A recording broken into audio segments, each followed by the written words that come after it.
So let's go ahead and take a look at the map band so we can see what we'll be playing tonight. So already theme park Coast. and cafe out of the way. Yeah. So coastline is being picked by the Slats, with Slaughterhouse starting on attack.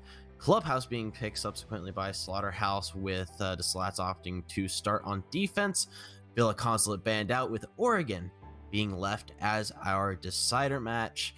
Nice little bit of a change up here, getting coastline in the mix here Yeah. tonight. I think it'll definitely be interesting, especially with the Slats being such a team known for their gunners on Yeah. a map that is pretty much just a gunner's paradise.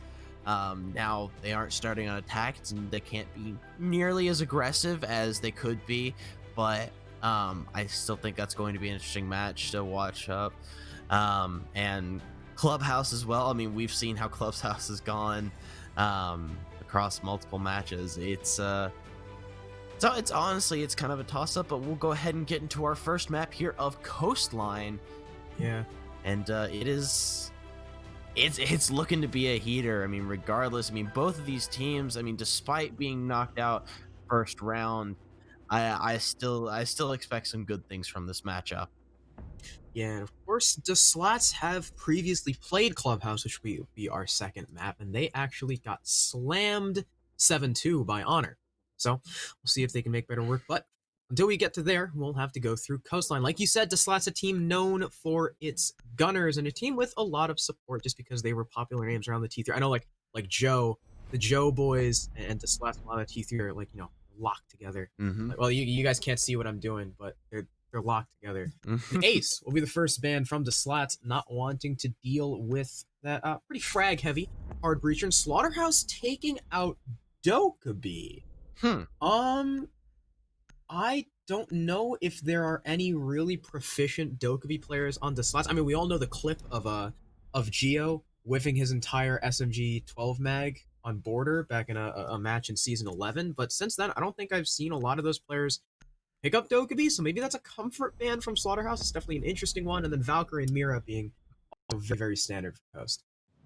Yeah, the Dokkaebi ban is kind of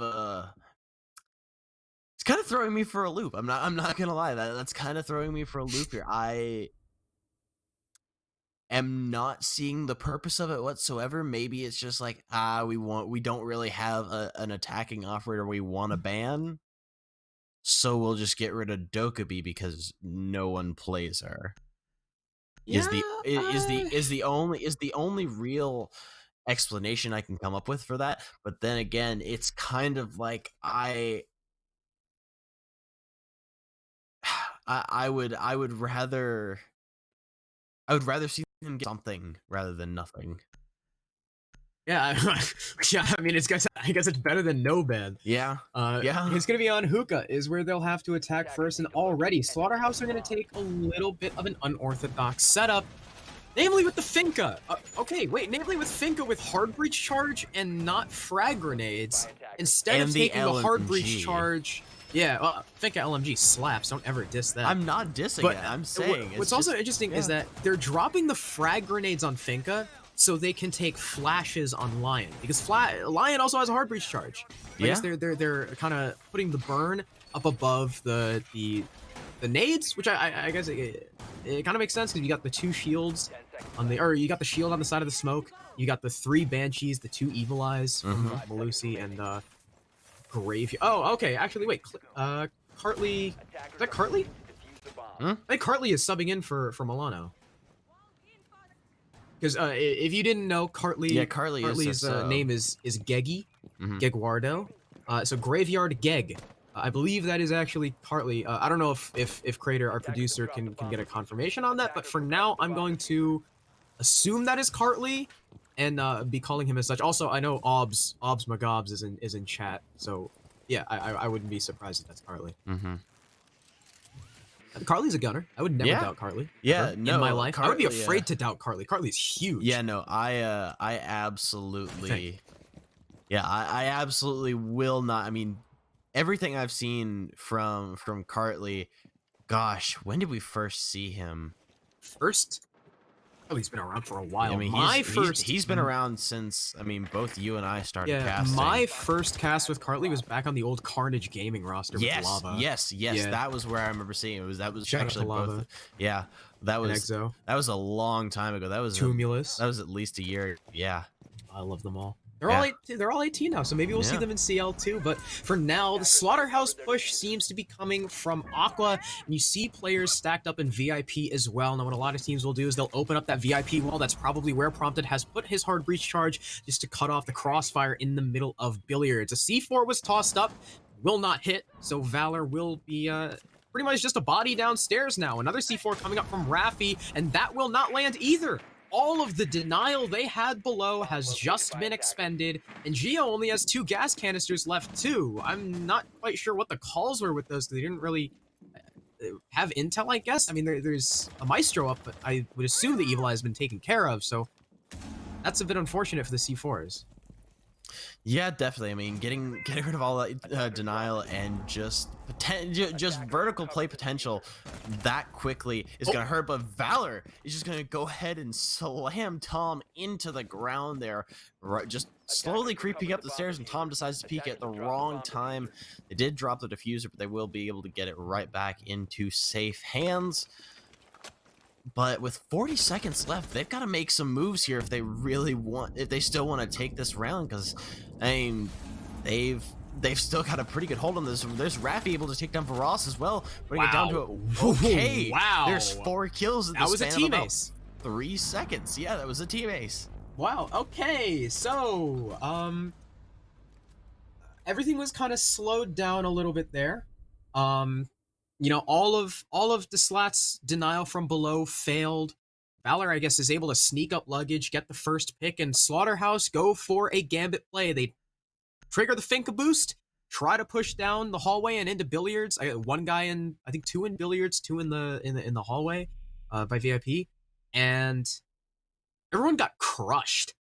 They didn't even stand a fighting chance. So a great shutdown from the Slatts, a bit of an odd strategy by Slaughterhouse, as Raffi will shout out Caleb, who's if you don't know, Caleb Swanky, the coach of Joe. Shout out to Swanky, the man who started EPS league that just kind of fell by the wayside. But and we have an admin confirm that Graveyard Geg is indeed Cartley. So yeah, I was right. It is Cartley. I love Cartley.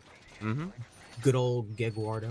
Yeah, no, he's been he's definitely a veteran to the scene, and Waffy. 0-3. I'm sorry. I'm gonna be like this all night just because of the players. I've known these. So I've known these guys for probably like a year now. I love them to death. I mean, yeah, I'm right there with you.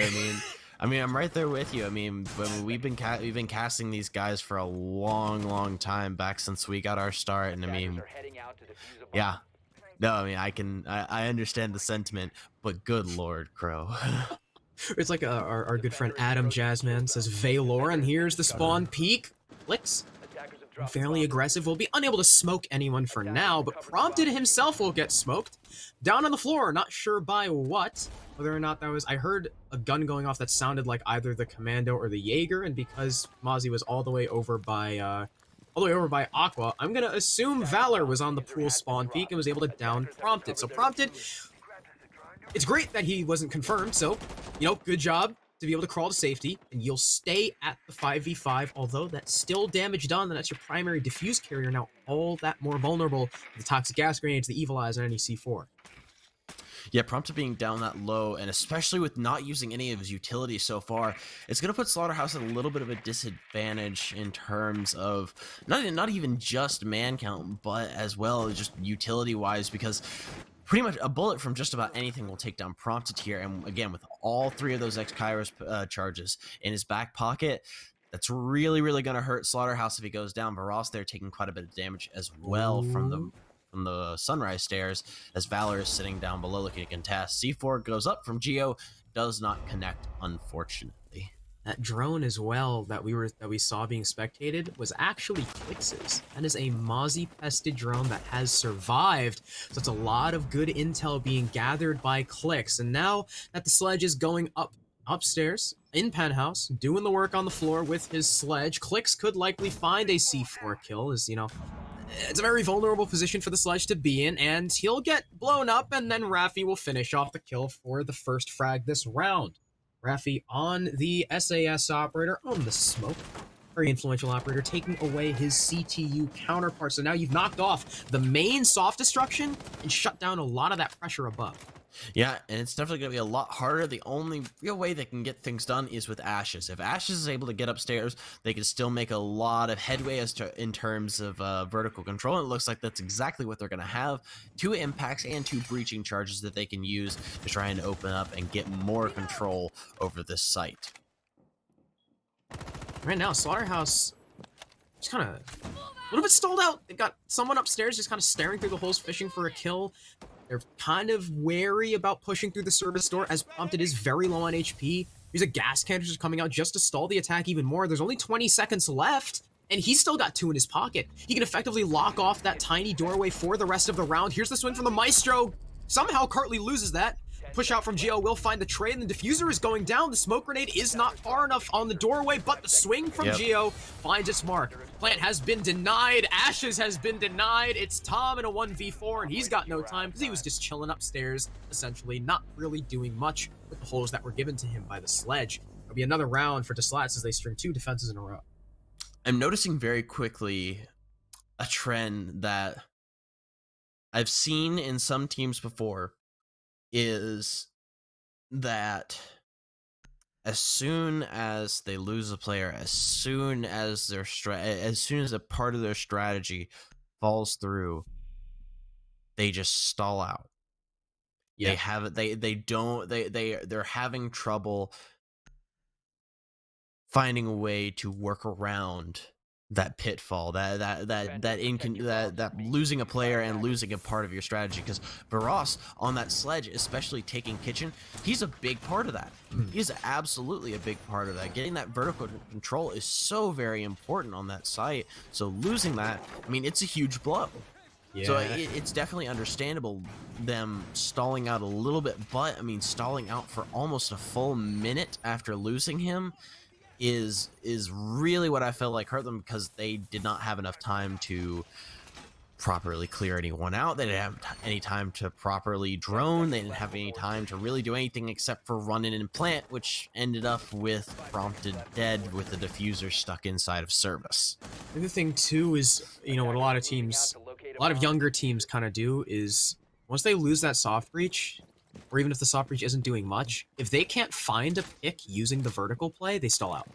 Because they're like, we can't get in the site. We don't have that opening we need, and they just kind of sit there, not really bait, but they sit there and wait for someone to expose themselves. And it's you know, it's when you're on the attack, it's your job to take the initiative. You can't have the defenders you can't rely on the defenders exposing themselves. So the Slats will opt to defend double bars next. This is kind of, you know, the standard rotation so far, opting for a pretty aggressive lineup. I mean, Mozzie, Jaeger, Malusi, Vigil, whole lot of 3 speeds, whole lot of 2 speeds as well. Not a single 3 armor on the defense, as the meta has kind of shifted towards. And very ready with a C4 up into Aqua is Clicks. As soon as he gets the sound cue, he'll likely rip it up. There's one. He could potentially get a double kill, but he's too late. They've already moved out the position. He's able to down off Tom, so it's good damage on the Ash, but what could have potentially been a double kill, unfortunately, you know, he didn't really have direct intel. He was just working off sound, so can't really blame him for that. Still, you know, damage on the Ash is better than nothing. Yeah, it is definitely better than nothing, but you still have that vertical control aspect in play here. That was one of the big parts of why I feel like Slaughterhouse lost that last round. Varos still having that hammer up and available is going to allow them to open up as much as they can. But as I said, though, Raffi is going to be able to take down Big Sexy. Ash is going down as well. A double kill from him on Sunrise Stairs, or Cool Vibe Stairs, my mistake. And Tom, they're trying to find a refrag, but there is nothing for him here. Yeah, 5v3 for Slats, nearly moving into the last minute 15 of the round, as Valor will finish off the low HP Ash that was previously lit up by the C4 of Clicks. Now Varos and Prompted, the last 2 attackers, 2 of the breaching operators, one soft, one hard. Well, attackers have dropped the bomb diffuser. All right. Not how I meant that to come out. But moving into VIP is one of the defenders, Varas. Not sure if he's got info. It doesn't look like he does, as he's checking many angles at once. Lit up through the wall, but Valor's a little bit slow on the trigger, so Varas will get away with his life for now. Sledgehold coming out just to distract him, as the Sledge's position is well known to the Jaeger, and thus Varas will fall. Nearly a refrag prompted all the way on the other side, looking through the courtyard balconies. It's a 1v5. There's only 35 seconds left, and he's just going to go to the roof. Prompted, he's an experienced player. He's not going to go for the frag, but Clicks is not even going to give Prompted the chance to go up to the roof, chill, and talk about it with his team. Clicks is going to end this round early, and it's a flawless round for the Slats. I mean, the Slats are running away with this, and it comes down to, it's what I was talking about before the match. I mean, the Slats they are a team of gunners, and they are a team of just aggression. We talked about before is like, oh yeah, PDHM is an aggressive team. They are nothing compared to the Slats. I mean, you see they're running out left and right. I mean, they're swinging every angle they can. They're taking just about every single fight that comes their way. And this map plays into it just as much. And that's Coast, right? Yeah. That's just kind of how... It's how you have to play coastline for a lot of the time. And on defense, they have a little bit more leeway to do it as well, because you can still, you can lose a player and still hold a lot of the same site control that you would have before, whereas on attack, you can't necessarily play quite as aggressive. But yeah, Slaughterhouse is just, they're trying to feel their way out with this, and they're trying to take it from a very logical they're trying to take it from a very logical point of view, but sometimes there's times where you just gotta turn your brain off and shoot, man. This is one of those times. Against a team like this, it's one of those it's one of these matchups. This is just one of those times you just gotta turn your brain off and click heads. Yeah, and there have been 2 flawless rounds from this last so far. Yeah. Only Geggy has died. Oh, Clicks! And already, Clicks with a spawn peek onto Ashes.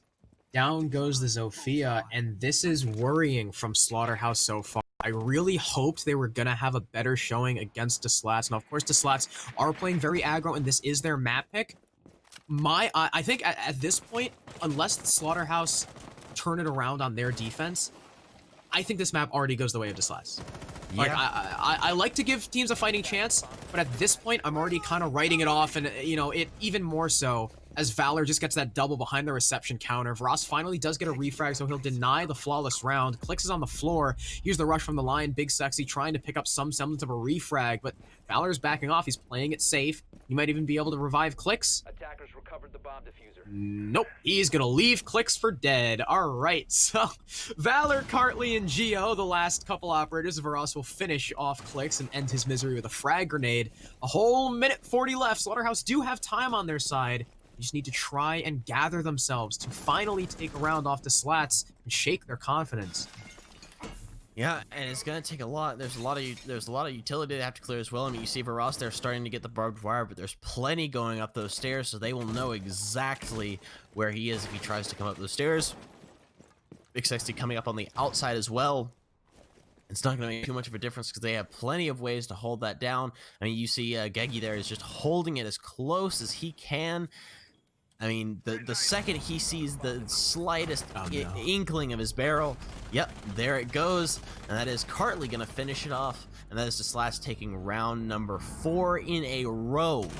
It is 4-0. And with the way this is going, unless Slaughterhouse really, really finds a way to slow down the Slats, there is going to, this is very, very possibly a 7-0. I think at this point, with the way that Slaughterhouse just aren't adjusting to how the Slats are playing, the Slats are only going to drop around if they let them. You can already see the Slats are not going to bring out the cap can. I think again that this goes back to I was talking about that this is an aggro based map. Slats is easily I mean, I think I can say easily the most aggro team in CACL. Yeah. I think they are hands down the most aggro team in CACL. I think Slaughterhouse is on. I think Slaughterhouse is similar to Honor in that they are a very structured team, but I don't think they quite have the same cohesiveness to allow that structure to completely counter aggression. Definitely not aggression of this caliber. Yeah, the slats are what is essentially kind of like a pug stack, except it's a pug stack with like put together like 10 years worth of comp experience. So It's a pug stack with experience and roles. it is a little bit scary. So I also like how we're calling him Geggy just because that's like his name is Graveyard Geg. Again, that is Cartley.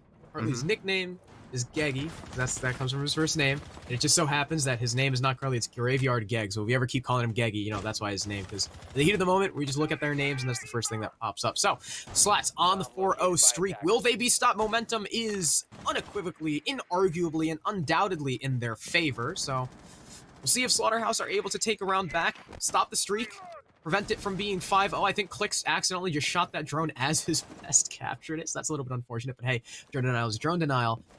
Slaughterhouse got to attack on the kitchen. Last time this happened, they tried taking top floor and they stalled out a little bit. Definitely going to be looking for whether or not the sledge can make better work, but that's a great entry. That's the first entry kill Slaughterhouse have. It's going to be Tom on the Valor.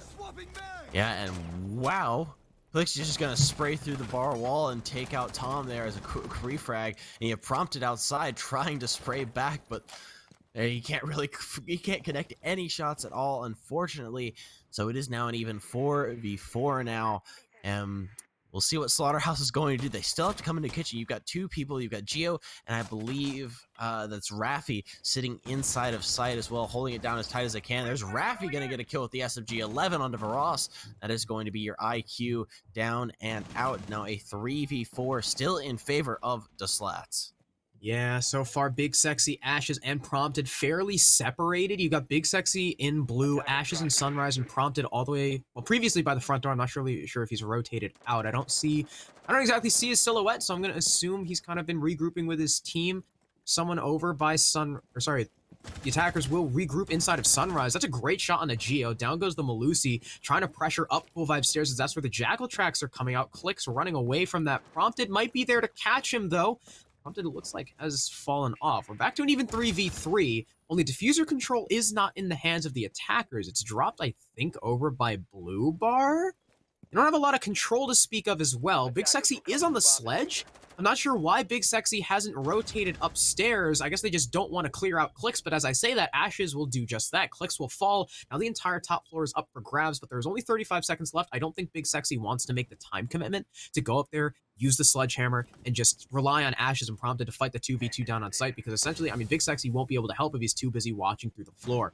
Here's the flank from the Maestro, though. Cartley, his position might not be known by Ashes. This could be an easy swing as Raffi is starting to gas out the kitchen window. He's still got 2 left. There's only 15 seconds left. These attackers are going to have to try and vault through the gas. Cartley will reveal his location, lighting up Prompted. Nice gas canister out. Goodbye, Big Sexy. Goodbye, Ashes. It's all Prompted, vaulting through the smoke. He's finished off. Raffi doesn't even need to pull out his gun. Actually, it's a 4K at the end of the round as Raffi actually stole the kill from Cartley. And the Slats will continue their perfect streak. I honestly thought towards the end there, I was ready for Slaughterhouse to pull something out there, but despite having the man advantage, they didn't have the setup, because again, that's the other thing with a very aggressive team like the Slats. They're very volatile. They have a strategy, but they can change it on the fly. I mean, it goes back to you were talking about, they're a pug stack. They aren't this team that's going to stick very heavily to a strategy. They can change it on the fly. They can be very loose with it, and I think we're definitely seeing that, and Slaughterhouse needs to find a way to make to allow themselves to be just as loose as the Slats are with their strategy. Because if not, we're gonna keep seeing the same thing. Slaughterhouse wants to go for something, and the Slash just kind of wraps around them and squeezes the life out of them. It is what we've seen. I will say last round, Slaughterhouse did do a much better job of letting Slats' aggression get the better of them and letting Slats just kind of run into them. So Slaughterhouse was picking up free kills. The only thing is that it was a little too late. You already lost a lot of men, and Raffi stepping up there, you did not have the time to make a kitchen window push, especially against a smoke with 25 seconds left and 3 gas canisters in his pocket. You saw Raffi just kept chucking them. Cartley had the cross from Cool Vibes. I mean, you know, Raffi just decided he was going to go kill the guy in the hallway anyway, and 2 players got finished off by the gas grenade. Yeah, I mean, that's what you talked about, just running out the amount of players, but I mean, they were also running out the amount of time that was left. When you said 25 seconds left, with not a ton of information on where these last 2 players are, you've got 3 gas canisters in the back pocket. There wasn't a ton that they could really do there unless they got very, very lucky with their shots, or if they were able to spend some time droning. But yeah, I really hope Slaughterhouse are, you know, going to let the Slats run into them again, because it's really hard to play against a roster that's just kind of running around, and that's exactly why. Prompted not expecting Raffi to just pop the window. Instead, his head will be the thing that's popped, so no more Twitch. And you can see that he's bringing the Twitch. You know, no one brings the Twitch for the drones anymore. People bring Twitch because she's got a good freaking gun. Yeah. And, so that's no longer going to be available. At least you get 2 frags back. So there's a bit of a resurgence. Click's dead, Raffi dead, trying to achieve a refrag is Cartley, but he's full blind, but so is the attacker. A bit of a standstill against Ashes, but Gio's there for the support. Valor's there onto Tom. It's a 2v3 as the round has been flipped on its head for the 2nd time. Yeah, I mean, that looked like a better position for Slaughterhouse to be in, and as you said, I mean, it was just very, very quickly flipped on its head, because again, that aggression from the Slats, I mean, they time it so well. I mean, they're able to swing the right angles, and there's Valor with a 3K on the round. That's the Slats taking a flawless half and are 1 round away from, I believe, us seeing our first flawless map in this stage of CACL. Valor is putting in the work right now, and Valor, actually, a little known fact, back when Raffi and Milano were on Team Nobu, right before they left, they actually had Valor and Cartley on the team, the only non-French Canadians on Team Nobu. So, you know, 3 of these guys have played with each other before. And of course, Clicks and Gio are a duo coming from Joe. So they've already built up that synergy, which certainly helps in this very aggressive playstyle that they are leaning into. It's a perfect 6-0 half. Remember on about round 3, you called that this could possibly be a 7-0 if the Slats don't lift off the gas? Yeah. I'm going to have to agree with you now, as it's only 1 round before they have to win. And unless Slaughterhouse can pull out the same perfectly timed aggression and hit the same amount of nutty shots as the Slats did on their defense... Well, here's the thing. Here's the thing that I'm going to counter that with. Slaughterhouse don't need to do that. That is the thing. They can counter this aggression by the Slats, especially on attack. On attack, it's a lot more, in my opinion, as a caster. Aggression on it, because yeah, just disclaimer. This is my opinion as a caster with some comp experience and observing games and casting over them. Aggression on attack is more taxing potentially on your strategy than aggression on defense, because aggression on defense, I mean, you can hold a site with 1-2 players because the attack has to come to you. Getting aggressive on attack, you have to push into angles that you may not know about. But Valor is just waiting for the angle, and Ashes will go down. Yeah, that's a little bit too common, man. With the way that the Slats are playing, they know every spawn peek in the book. Just breaking the barricade up there like that is enough to telegraph his location. Especially a map like Coastline that has been in the competitive rotation for so long. Especially against Frenchies. Especially against the French Canadians. You know, it's a meme in T3 for a reason. French Canadians are just... they're just built different. So It's already a 5 versus 4 to Slats with the entry pick onto Ashes. None of the blaster of Slaughterhouse having a good day, as Prompted will remain on the donut, being fragged by Cartley. 5v3, and there's still 2 minutes left in the round. Yeah, I mean, Slaughterhouse is definitely hurting because, again, they're playing the way that I said that they didn't need to. They don't need to be aggressive like the Slats were. They really do not. They need to find a way to just hold down the site. They don't necessarily need to run a turtle strat. They don't need to have 3 people roaming off site, which is what they had. They had Ashes Prompted and Big Sexy all roaming off site. They left Tom and Varas out there, and Big Sexy's able to get 1 kill, but Valor trades it right back, leaving just Varas on the stairs. And there's Raffi, putting him in the ground. 11 kills for Valor, 11 kills for Raffi. Ladies and gentlemen, we have our very first flawless map for this stage. They take a 7-0 dominant victory on map number 1. That is probably the fastest I have seen a map over in Challenger League.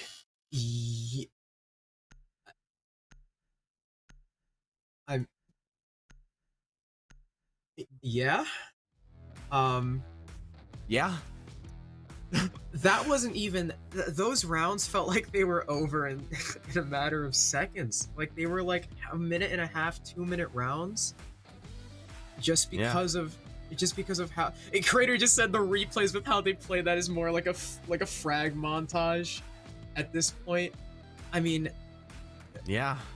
I'm trying to put some kind of positive spin on this, but if I'm Slaughterhouse, my mental's chalk. I mean, like, yeah. Here's the thing. They're even taking, because we had 7 threes pretty much consistently throughout today. Even something like that, I mean, we've seen that has bogged down the performance of teams. A 7-3 where they have put up a fairly decent fight, only 2 rounds away from taking it to full regulation, and they have that their mental has suffered from that. Yeah. If I'm Slaughterhouse right now, you have to really think about, okay, you have to take into context that was a very aggressive map. We know the Slats is, again, easily the most aggressive team in CACL. Hands down, these guys are the most aggressive. And it's just, if I am Slaughterhouse, I need to take this in stride. It's like, okay, whatever. It's map 1. We knew this was going to be bad. Let's just go ahead, move out of the way. We're gonna go to Clubhouse, and we're gonna do better. Yeah, that's what I'm thinking right now. If I'm Slaughterhouse, at that point, you have to say it's their map. They're gunners. We'll take them on Club. They got slammed on Club last time. Club's a much more structured map. We can take it to them, but otherwise, that's, like you said, the first 7-0 of stage 2 in either region. Yeah. It's the first not just in Canadian CL, in North American CL. That is our very first flawless map of the stage. That is incredible. And the closest round was 2 left alive on the side of the Slats when Raffi and Cartley clutched up a 2v3. That was the best chance Slaughterhouse had in the entire game, and it still came down to a final 10-second push. So we are going to go to a quick break. I guess it'll probably feel like the break was quicker than the map with the action that was going on, but we will be back in 5 minutes with map number 2, Clubhouse.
Well, that 5-minute break felt almost as long as that map. If you were not with us, it was a barn burner. It was not only was it a 7-0 on the side of Slatts, but it was probably one of the fastest 7-0s I've ever witnessed.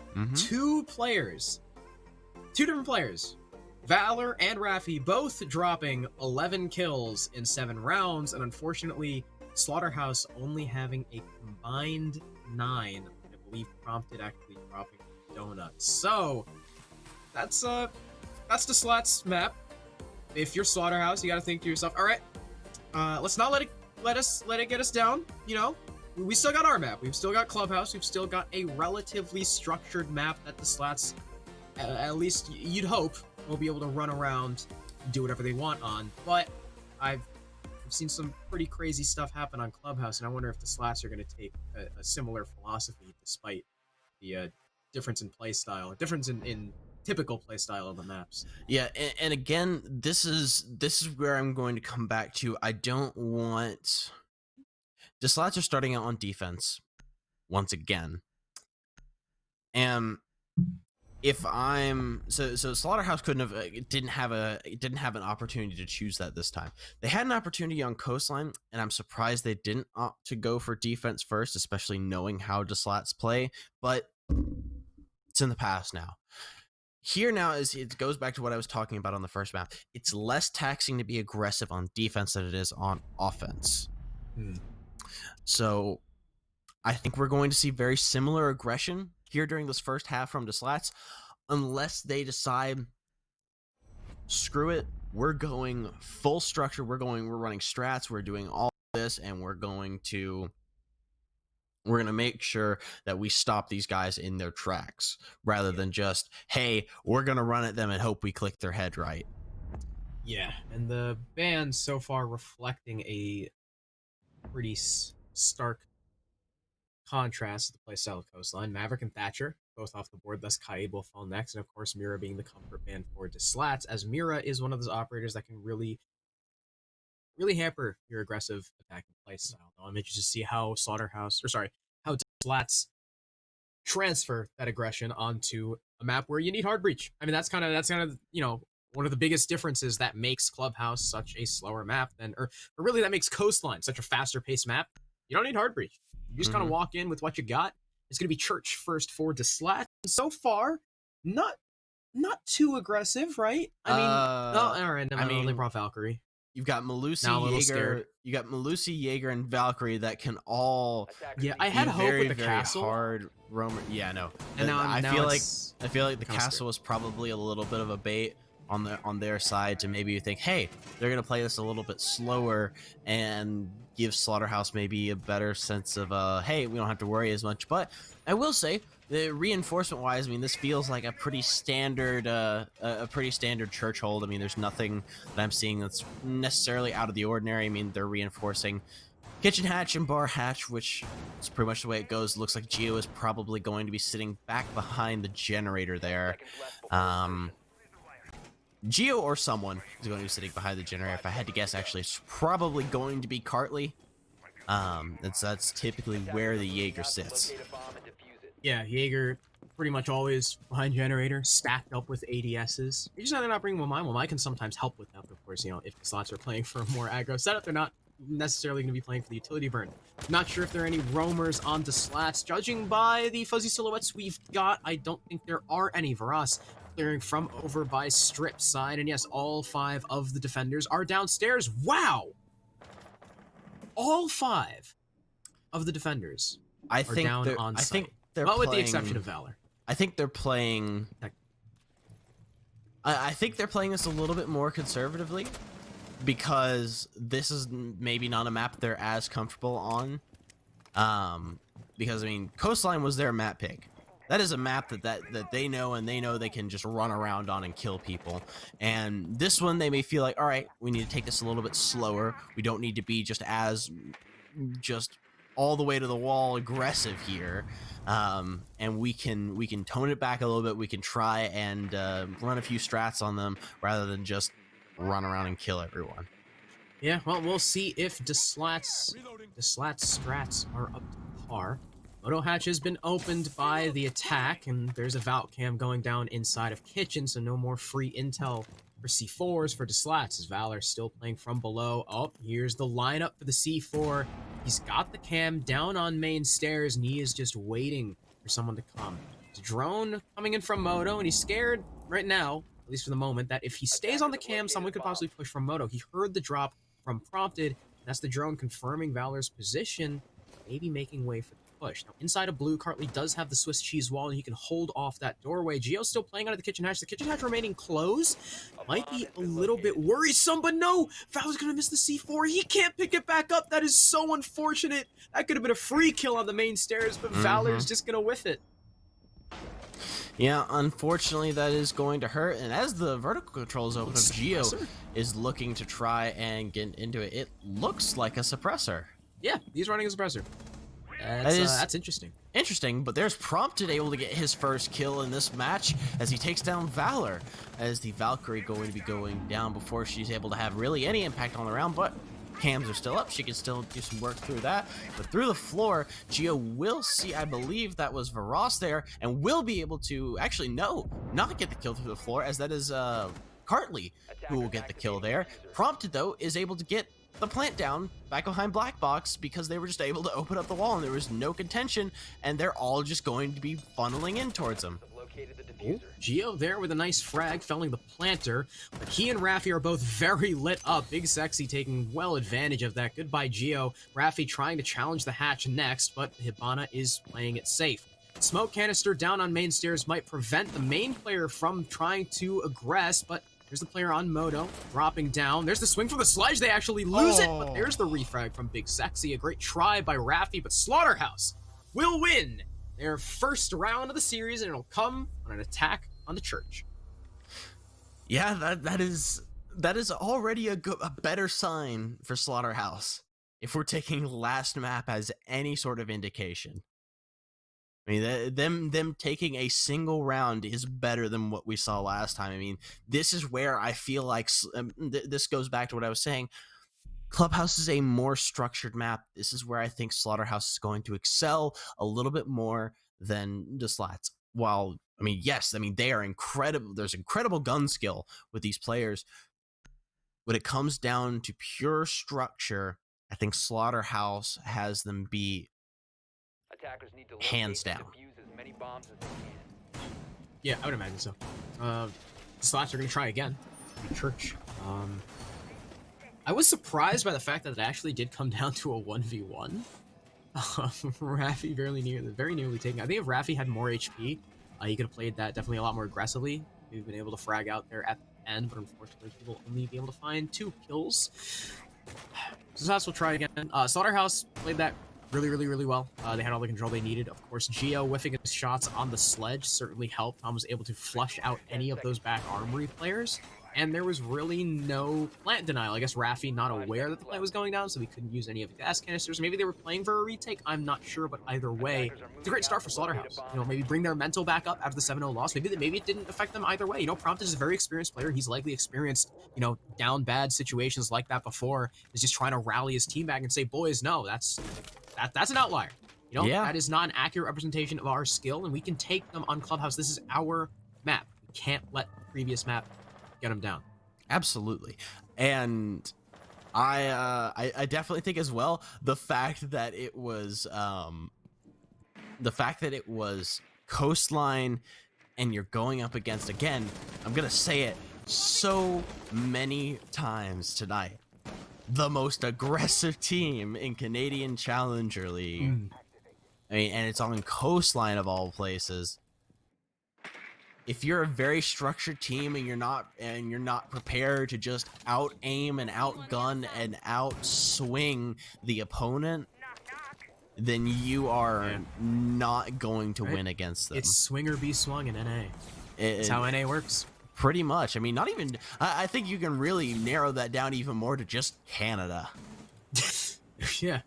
Maybe, as Slaughterhouse are going for their standard clear. They've opened a blue hatch, but it looks like this time they want to take down blue. Last time it was mainly just Moto, main, and kitchen.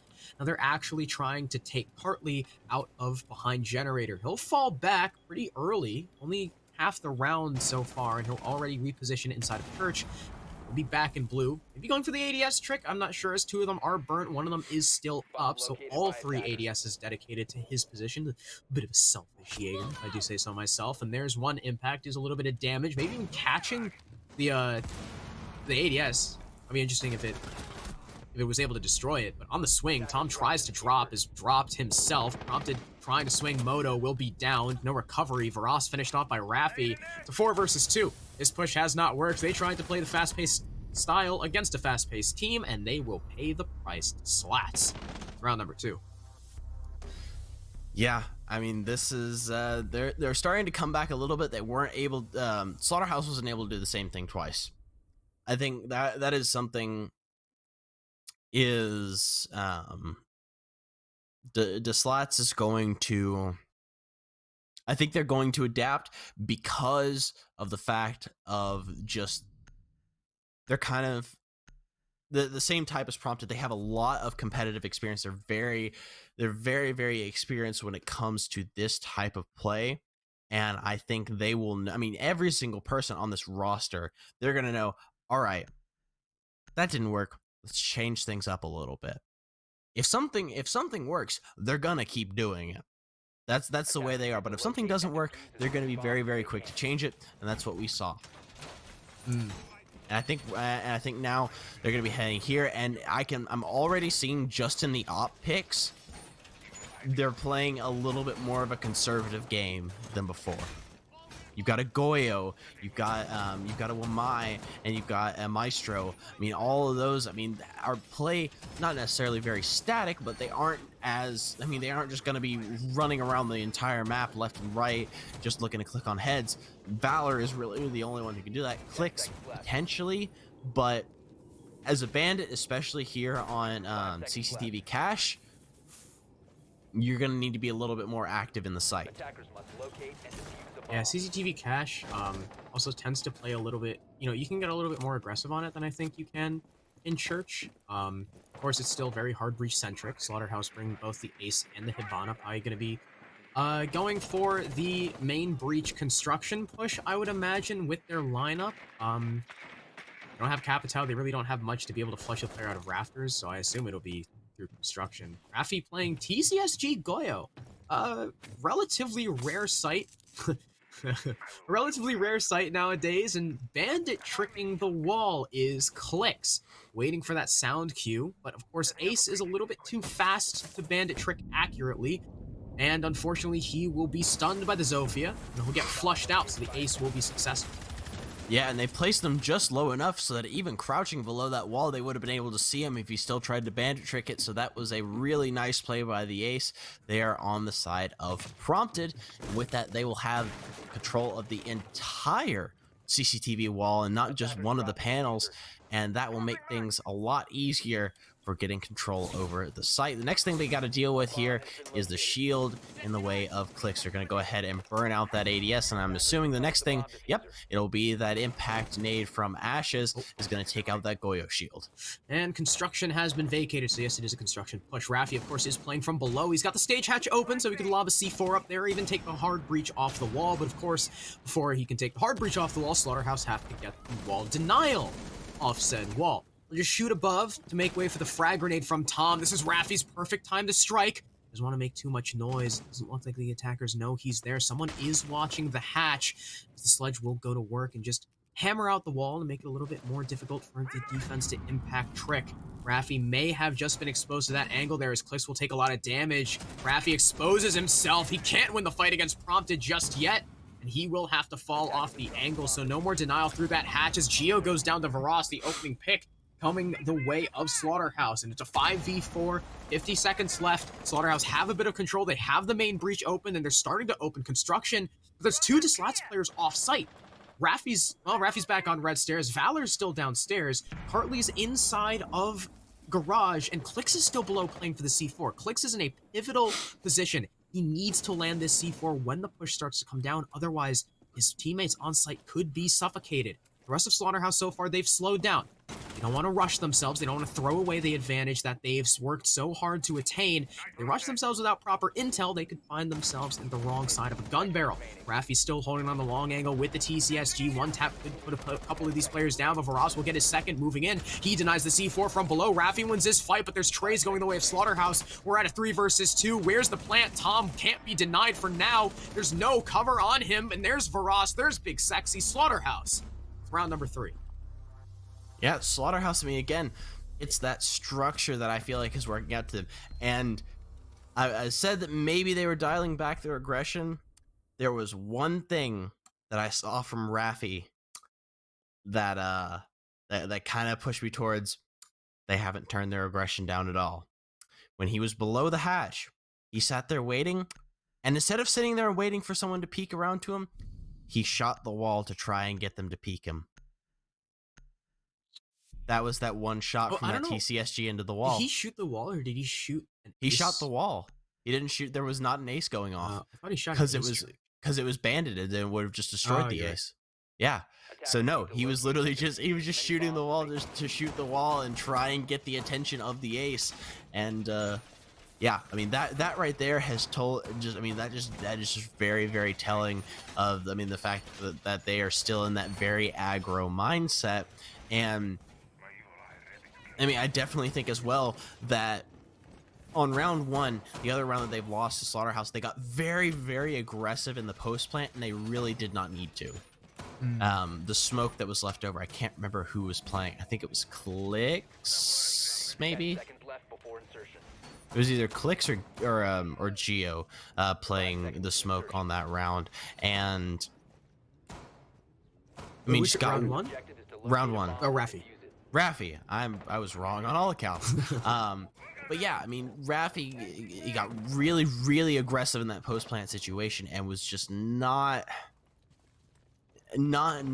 moving more towards that structure that I thought I was going to see from them now that they were moving over to a different map, and maybe they were worried about Slaughterhouse coming back out of nowhere since this was their map. Yeah, so far the Slats have not had nearly the same amount of success. Slaughterhouse have already won 2 attacks on Clubhouse. It's dire straits right now for the Slats. They really need to take this round, this next one, keep themselves in it. Slats look like they're going to be roaming more horizontally than they were vertically. Raffi's still playing with the TCSG. I'm not sure if he went back downstairs over towards stage. If he does it again, Slaughterhouse should definitely expect it, so I wouldn't imagine he does. And you've got Valor over towards Master, playing with the Jaeger. Valor doing a lot of work in the last map. Unfortunately, we'll not be able to deny it with the Bandit like they were trying to do last time. The Impact will deny 1 ace charge. I believe the other one got 2 open, but Ace will still allocate his very last one to the server wall. So Ibana will be the only hard breach left on the board as they try to go for this construction push. They've got the drones. They know Valor is inside of Master and a wallbang. Tom, goodbye to the Jaeger, and goodbye to the even man count that the Slats had held through the first half of the round. Yeah, and I mean already, wow, we're seeing a different Slaughterhouse than we saw map 1. This is a Slaughterhouse that they feel more comfortable. They feel like they can play. I mean, they aren't too worried about the unpredictableness of the team. I mean, there's not a ton that they have to worry about, and Slaughterhouse is able to really start pushing themselves back up. And I mean, the Slats, they're really going to have to step up a little bit more. Although I say that, and Raffi just slams Prompted into the ground with a single TCSG shot. Yeah, so taking head off the ace, but he cannot kill the man outside the breach. As long as that player persists, they cannot cross through server, and Cartley is going to be locked inside the garage, effectively making this a 2-on-3 on the site, with Cartley cornered off into garage and 1 player outside the breach. Bullet holes, though, held by Cartley, will be found by Ashes. Talk about the man on the breach, and he will strike. Now at 2 versus 4, Raffi and Geo, the last 2 defenders, the last 2 anchors, as over towards the window. Raffi's still trying to find shots, cannot hit a single one, can't hit the trigger fast enough. Big Sexy is down on the floor, and again peeking outside the breach. Raffi can't hit his shots.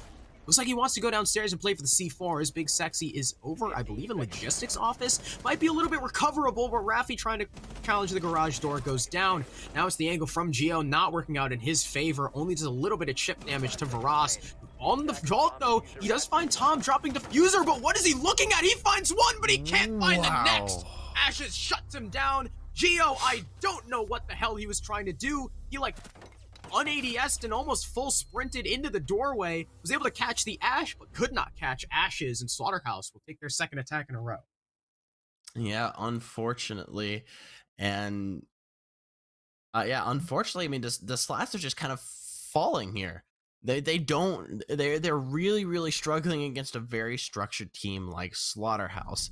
I mean, they have their strat, they're sticking to it, and they know exactly where to look. There's a less unpredictable nature on this map as compared to Coastline, and Slaughterhouse are really playing into that. I also don't think the Slats are playing into their unpredictable nature, which is their strength. Yeah, that's playing very.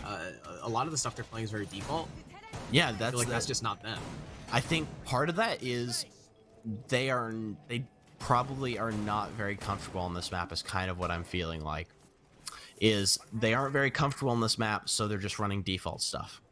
Is kind of how I'm feeling it. Is they aren't being incredibly aggressive. They aren't doing anything crazy, and I think that's partially because they aren't maybe nearly as comfortable on this map as they are on others.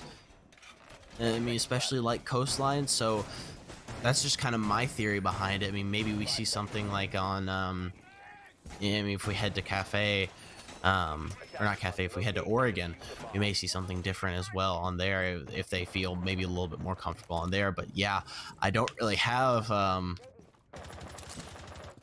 solid explanation as to why they've really let off the gas here. I think it's just the nature of the map. They feel like they can't really run around like they did on Coastline. Iggy will yet again Swiss cheese the blue wall to try and stop anyone from pushing for Moto. Now the Slats were able to finally take their church defense on their second go around because Slaughterhouse tried to push through blue and it just didn't work. The Slats held some brilliant crossfires. There's already one of the Hibana X Kairos getting denied. Here's the other one. Here's the impact trick. And there's the denial. Now it's going to be Clix's turn as he still has impact in his pocket. And there's the denial. Wait. All right, there we go. There's the denial, but no! It comes at the cost of his life! Clix missing that impact will end up being his death. And though they're able to deny all the X-Kairos, they'll lose their Maestro. Yeah, that is a big player to lose this. I mean, it's on par with losing your smoke this early on in the round. I mean, especially, I mean, those cameras are now static, no laser usage at all. Raffi is doing a good job of holding those smokes in his back pocket and making sure not to make use of them so far. That was also a great frag from Prompted. Good heads up play by the ace player. Coming off a donut and now being one of the big performer. Well, so far the top performers for Slaughterhouse in this map. Now here's the Slats maybe playing into their unpredictable nature, but it comes at the wrong time. They're going for a flank as Prompted is getting the plant down, and he's going to get it down for free. Geo will get the first refrag for his team on Varas, but we're in a post-plant situation because all of the defense were way too disconnected from the site. Raffi will get a frag onto Prompted, but upstairs from the rappel, that's a dangerous position to challenge. Ashes is there with two free ones, trying to challenge his Geo. He can't find the kill. Raffi will get one on the hatch. Big Sexy goes down, but Tom trades him out. They're trying to go for the defuse. He's got the gas canisters to stall out, but there's too many holes for him to work around. There's a nade at his feet. Ashes not dead. He has to avoid all these angles. It's not looking good for Raffi's folks, and he can't win the fight on the hatch. Tom will finish it, and Slaughterhouse already 4 rounds up on their attack. Yeah, this is not looking good for the Slats. I mean, it's already kind of turning in the opposite way we saw it turn last time. Unless they're able to really, and I mean really, turn things around on their attacking half, which I definitely think there's a possibility for it, then we may see what we just saw from the Slats coming from Slaughterhouse. Yeah, we'll have to see. I mean, it's definitely great seeing Slaughterhouse being able to keep up their mental, right? That's what was it? Remember when G2 was considered the best team when it comes to the mental game? Because you could never count them out. Because their philosophy was take it round by round, take it map by map. Once that map is over, forget about it. Don't even think about it. It's whatever. All right, you lost it. Sure, you got 7-0'd. Whatever. Move on to the next one. It's a new map. Be a new team. and try and take it to him. And so far, Slaughterhouse have been really taking it to the Slats. The Slats have only won one round on their defense of Clubhouse, one of the most defender-sided maps in the entire pool, going on 5 years and counting. So, and again, I'll say it again as well. They're also on defense, which will play into their aggression a little bit more if they were doing it correctly as they were on Coastline. I mean, you talked about that unpredictable nature that they have. Bring that into things. I mean, be that unpredictable just chaos that you were before, because it worked so incredibly well.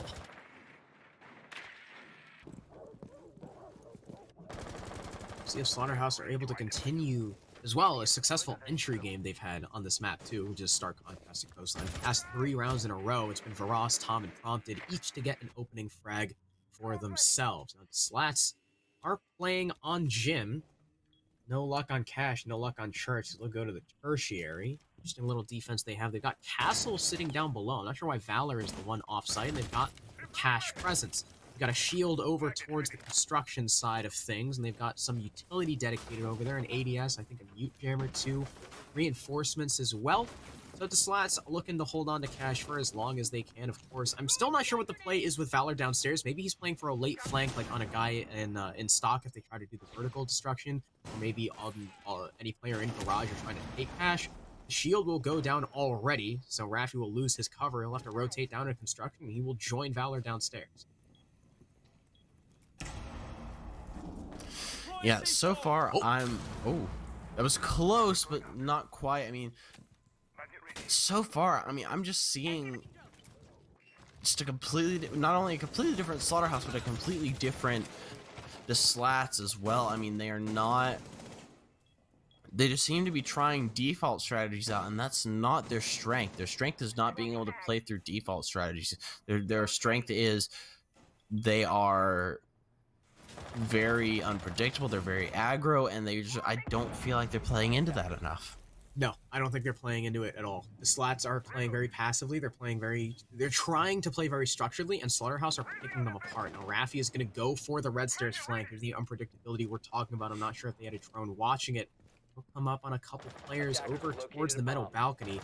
Ross hops back in, and he could be the prey that Raffi is currently hunting down, whether he knows it or not. He's already inside of Cash. Raffi looks like got a call. I heard a ping. I'm not sure where it was from. He'll peek outside the balcony. Say goodbye to Ashes. No refrag coming in just yet. Ooh, What there a it frag by goes. Raffi! 3 from Raffi as he whips out the shotgun, looking for a 4th, but he'll be shut down by Tom.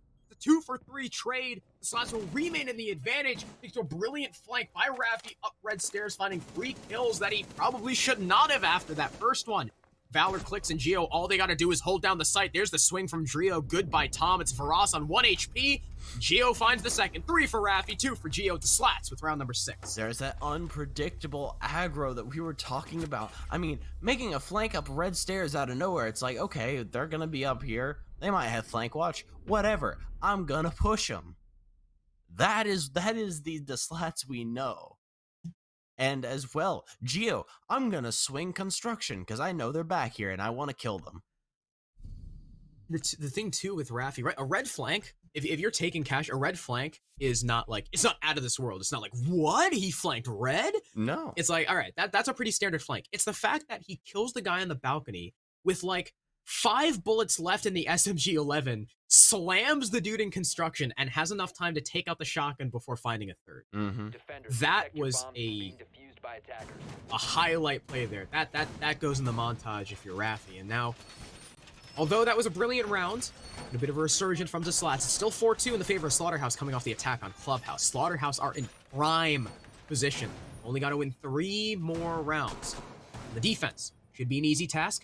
And here's where we'll start. Here's where we'll start trend. Jesus Christ. To see if it was just an attacker-sided Clubhouse, you know, a bit of an anomaly, or if it's just a Slaughterhouse-sided. Yeah, I mean, either one of those is extremely possible knowing these teams. I mean, I'm just baffled at how quickly the switch has been flipped here for Slaughterhouse after going to just being absolutely dominated by the Slats, and now they seem to be wiping the floor with them at times. here's where the Slatts kind of... I think this is where they can turn. They can get aggressive enough. They can find the entry picks. Speaking of, if they can get entry picks like that, if they can keep snowballing it, that could be what they need to take these attack rounds. Now, of course, Ashes is Wamai. That means no more magnets are going to be regenerated. Rafi with a brilliant pick there on the Ash. You just got to keep this ball rolling, but if you're Slaughterhouse at this point, you peel back. I want to keep challenging them. You know that the Slatts, as displayed by Rafi's 3K, Slatts is one of their biggest strengths, being able to hit their shots. Absolutely. Play passive, you want the Slatts to come into the angles you've already been held, and you want to force them to play your game. Yeah, definitely, and I'm sure they are well aware of the player up inside rafters, just because it's a very, very default spot, and Prompted actually taking a bit of damage there as I was talking about that, but I managed to see which way it's going to go, and now shooting that open I don't think was the play for Big Sexy, because they are going to know exactly where he is. Yeah, why would you re-engage? You shoot it, you fall off, and you go back there later in the round. You don't stand there. I didn't like that. Yeah, that was a very like big misplay on the side of Big there, and now I mean it's a 5v3 in favor of the Slatts. They've got a minute 15 seconds left. Ross is just nowhere to be found. Prompted is down on stairs, and so is Tom. He's all the way down in lounge. They can take full control of site if they really want to, and they will have no contention whatsoever. Ash right now trying to assist Hibana in taking construction, as they already have the main breach open on server side. It's on flank watch duty because there are players downstairs that they have to worry about.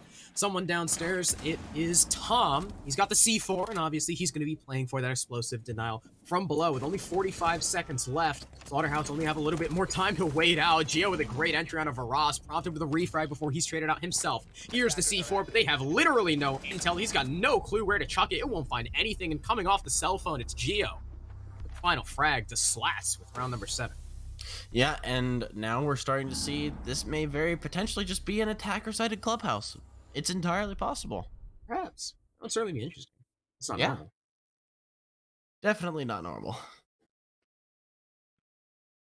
Much better pinch by the Slatts. I think once the Slatts are set up for the aggressive play, then they make it, everything goes according to plan, then it's a perfect play by them.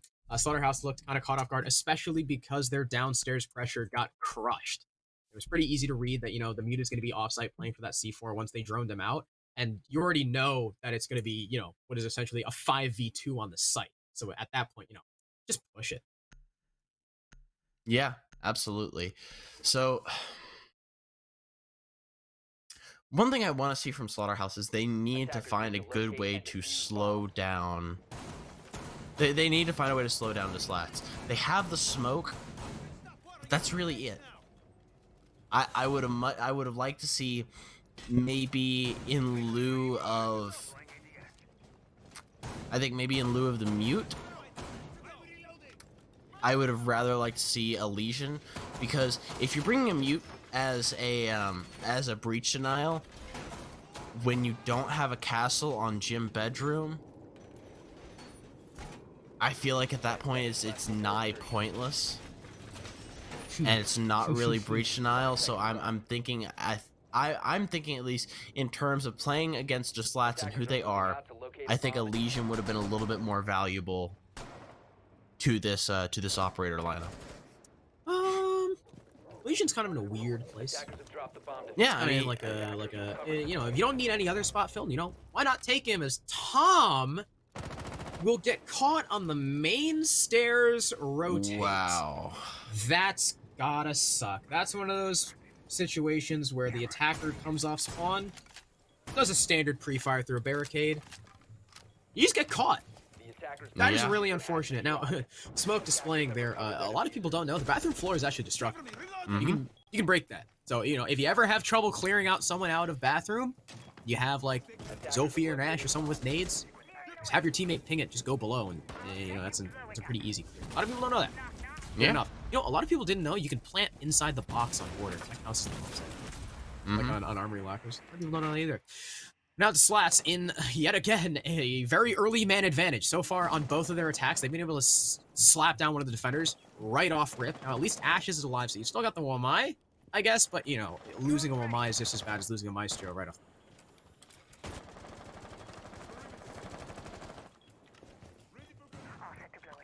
A bomb has been located.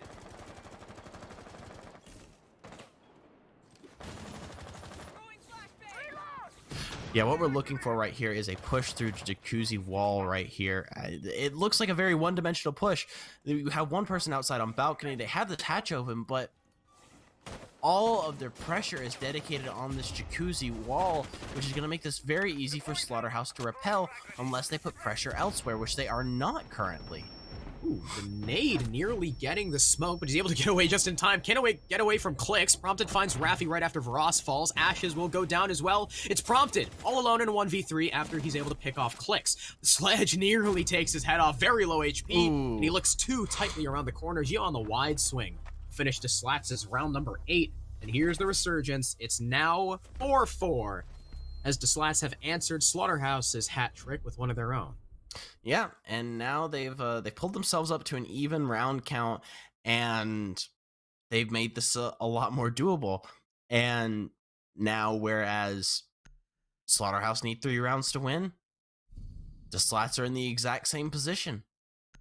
3 rounds to win, 2 rounds to guarantee overtime. I mean, they could very easily end this on a 2-0. It's still very much in the cards for them, and we're seeing that instead of it being just, you know, Slaughterhouse was pulling it back together, it just seems to be more of an attacker-sided clubhouse with how this is playing out.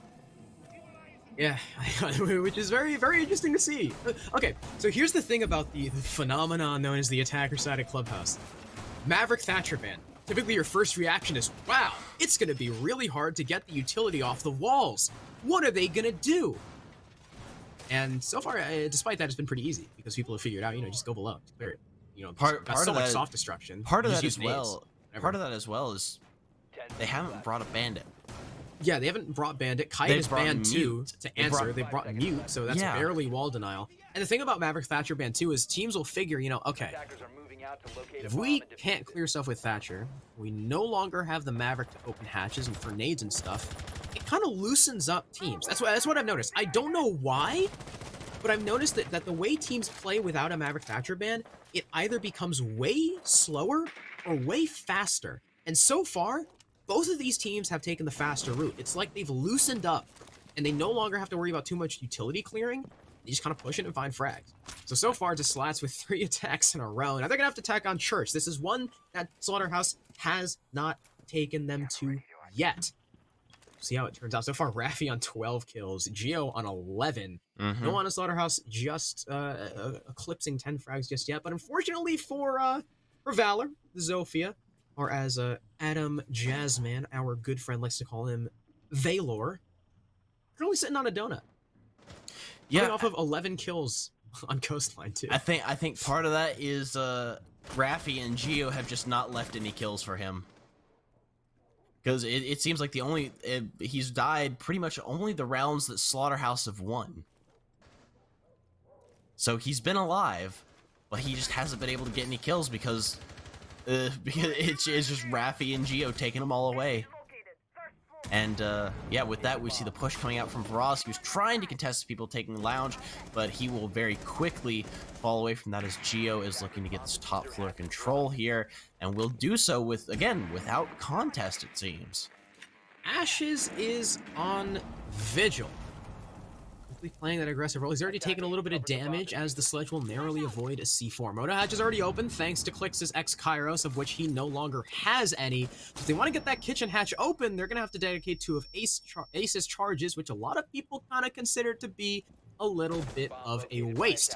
Moto hatch drop comes through. Sorry, not a moto hatch. I don't know if that was a moto hatch drop. It looks like they dropped, but it wasn't actually. Yeah, no, it was a moto. That was weird. Then I was like all the way like the right most spot you could have been on that hatch. A flash will come in full blind, big sexy, and the Slatts are looking to open up the church wall. Of course, there is a mute jammer in their way. Nade will clear it as Ashes takes a hell of a lot of HP off. He's only at about 10. One more bullet will put him down. And now there's the frags. Valor with his first one. Valor on the prompted. Goodbye to the mute. No more C4. Gio on Varas. Clicks refrag and another one onto Geo. There's Raffi coming from blue. That's the flank that this team needed. Tom and Big Sexy are the last two, and they're very separated. Big Sexy goes down. There's no trade from Tom just yet. 3 versus 1. He'll be able to find one. Valor goes down. Where's the plant? Raffi has diffuser, but they're not going for it. They want to hunt for this kill. They're hungry for it, and they know exactly where Tom is. It's 14 seconds left. They see the prone angle. They can't land any shots. They've got to go for this plant soon. Going for the kill is very risky, and Raffi will. I believe it's behind the black box or the mini bar. Either way, it's going to be very hard for Tom to try and deny it. There's the cover from Cartley as well, and we're now in a post plant 1v2. Slats can back off, and instead they'll actually take the fight, dealing even more damage to Tom. Tom is just swinging in the wind. He doesn't know where the shots are coming from. He has no intel other than the sound cues and the bullet tracers flying at him. He'll try and challenge the breach, but he's cut off by Raffi moving through blue and over towards long haul. Slats will take round number 9, and for the first time this game, they'll take the lead. Yeah, and they have very quickly turned this around. They've now taken 3 rounds in a row, and their momentum doesn't seem to be stopping anytime soon. I mean, Slaughterhouse have really, really been struggling to take this against them as soon as they switched over to attack. I'm thinking that Glaz is probably a 6 pick, knowing the Slats. Then again, I could be completely and totally wrong. And I was right, actually. It was a 6 pick on 2 Sledge because Geo is not going to change himself up. But I will say, Prompted has made a bit of a change. Instead of sticking to that smoke, like he has actually not the smoke, the mute, he's opted to bring Alibi here on CCTV Cache. You know, something that you've also noticed about the about NA this season as a whole, and specifically the teams that are, as like, as Intero puts, the young gunners TM, is momentum. Yep. They are young teams, and NA teams in particular are very heavily momentum based. When you get them going, there is no stopping them unless you really put a wrench in their plans. Now, Exactly. have taken 4 rounds in a row, and being the aggro team they are, they're just gonna keep feeding off the momentum. They're gonna keep feeding off the hype. I can tell Raffi, his broken French, Canadian English, is probably trying desperately to string together sentences through his excitement. Slats, I mean, with the lead, 2 more rounds, they have been looking solid on their attacks. They really have been. I mean, they completely turned around. I mean, they looked lost. They looked like Slaughterhouse were going to take them to map number 3 and just put them away. And then the second it switched over to attack, it was, I mean, the switch has been flipped, and the Slats are back on, and they are back ready to go. But there is Prompted to go ahead and start things off, and that is the top fragger of Raffi, down and out. Their entry player as well, gone so early as well. Not even a minute gone in the round, he is already out. Yeah, goodbye to Raffi. 15-9 right now is his scoreline, and Prompted taking off one of the best performers of that team. Valor on the prone, nearly loses the fight, nearly loses again on the repeat too. Prompted just cannot be picked off. He's just gonna persist over by the server window, and the Slats have no answer for him. Geo looking like he wants to vault through the server window, but there's someone behind the metal grate. I don't even know what to call that. The metal sheet? Metal? I don't know. I think it's whatever the hell that thing is that sticks out by the construction doorway is covering the player there. But Geo will move in. He sees the Alibi. Good trigger discipline not to shoot it just yet. Is there someone over by red as Valor will get the first refrag of the round? It comes late, but Varas is dead. But it's just Castle. You know, kind of who cares? He's already got his utility down. Not as important as an Ash. She's got Flashbang. She's got Burn. She's got Explosive, deals utility as well, and now the Hibana will go out, and there you go. Hard breach done. The Slats now have an avenue into the site. Geo, another frag on top. Yeah, and now the next big play they need to make here is get rid of Big Sexy. The second that you do that, it's game over, and that is it. Ashes and Prompted are the only 2 left in a 2v4. They can still potentially do this, but it's going to be very, very hard. The AUG and the MX4, 2 guns that you probably would want for this, as Prompted goes ahead and shuts down clicks there on the Type 89, spraying through all the way onto the top of rafters as they actually get tagged by Alibis, and Ashes will use that to his advantage, and the peak from Valor will come out, and it just gets turned around because they just line right up for Prompted. Ashes utilizes that scan from the Alibi to just shut down the 2 other players. I mean, that is wow. Wow, the Slats played that poorly. They absolutely did. It was a 4-2. 4-2. Prompted and Ashes against Clicks, Geo, Cartley, Valor. They have the breach open. Cartley gets a pick. There's only two. I mean, well, it was a 4 versus 3. Then Cartley gets the pick through the breach. Now it's a 4 versus 2. Doesn't really help to push through Garage because as they push through Garage, one gets caught on the window by Ashes playing top red.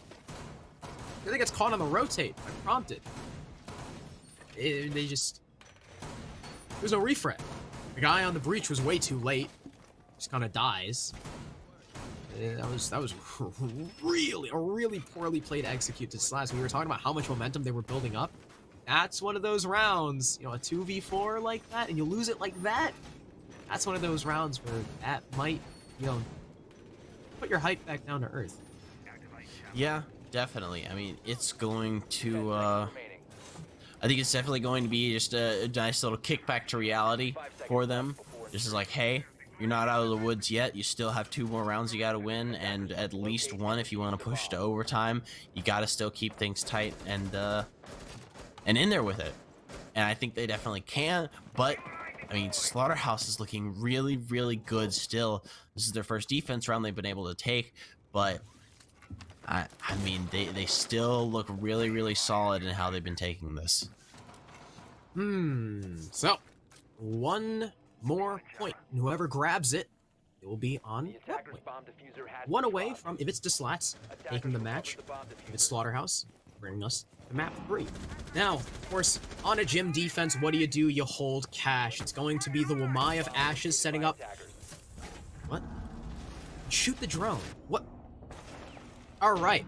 Big Sexy just gonna ignore the drone while he locks himself inside a bathroom because the ace charges were going off right in front of him, and I guess he just didn't want to make the time commitment of 2 more bullets to restarting the animation. So, that drone will persist, a crucial piece of utility in this round. But for now, the Slatts seemingly have 0 intent of pushing these players out of cash. And I mean, that's sometimes what we see from Jim. If the attackers see that there's some sort of hole in the player's defenses inside of Master or Bathroom or Lodge or something like that, and they can kind of circumvent that cash pressure, because when you take from Master like that, all right, the reason why people hold cash is because typically on a Master push, you need the pinch from Jacuzzi wall side and construction side. You hold in cash to prevent the attackers from going into construction too early. But if they don't need to go to construction, they don't need to take cash, and your players who are extended over towards cash have no effect on the site itself. There's the bullet hole angle. Valor reads it perfectly. Clicks grabs another kill onto Tom, and it's a 5v3 for Slatts. They've got a whole minute 15 to work.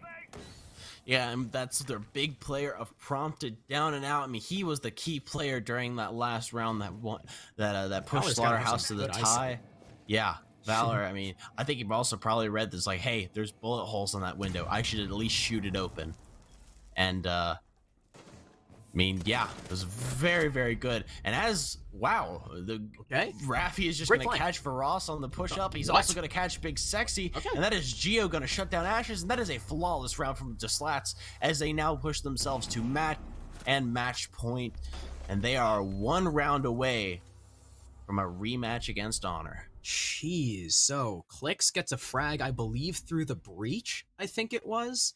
And Valor with some, his Hawkeye, I guess, able to spot the bullet hole peek from Prompted, frags him. Okay, Wamai's still over by cash. We've only got 2 players inside the site. Raffi, the guy playing Jaeger, for some reason, instead of cutting through construction, decides he's going to walk down red and he's going to go for a main stairs flank, but Raffi's already there, shuts it down, and the Big Sexy counter to his name, probably with the least sexiest flank I've ever seen, or least sexiest swing I've ever seen in my life, completely whiffs his mag against Raffi, and then from there, 5v1, flawless round for the Slatts. Great job by them, and they will be on match, and relegation avoidance point. Yeah. I don't know what else to call that. Yeah. But heading downstairs, there have been a couple of times now that Slaughterhouse have come very close to taking this, and just a couple of actions by the Slatts have pulled it back from the brink. So I think part of it was, if you remember the last time they went down to church, they had that drop into Moto where they were on the far right of that hatch to where you couldn't see the drop at all. Yeah, I think you can do that. Like, Yeah. that's how I saw him. Like, the dude was like wide peeking the hatch, and he drops, and I was like, wait, there's no way he dropped without that Jaeger seeing it, right? That Yeah, threw me off. they were just on like the perfect like side of it to where they couldn't be seen. So Ash is there, almost getting caught out on that window. They've got a lot of people roaming. They've got Varos and Ashes out roaming, and it looked like they potentially had a third. I'm not entirely sure who it was though. Attackers have Ross, located a bomb. Ashes, I think. I would imagine it's just them two. Yeah, I think so. The Maestro currently battling against the sledge as the ceiling above him falls away. Of course, the sledge is doing this to prevent the impact trick and make sure the Maestro can't play West Armory because, of course, if you're going for a church wall take, a player in that position can certainly do a lot of damage and do a lot of damage prompted will with the C4. Goodbye to Geo. No more soft destruction in Geo, who had a slow couple games in the earlier game. Slow map, well, not really a slow map prior because it was a 7-0 flawless, but 14-7 now. Second place only to Raffi at 2.0 KD. We wiped off the board by Prompted going 12-10 himself. So a great first kill, shutting down not only a power player, but a power operator in the sledge. Yeah, definitely. And now I think one of the biggest things that they're going to have to go for is you've lost that top floor control. Now, there was a lot that was opened up. You can't open up anymore, but you've got to make use of that. I think they need to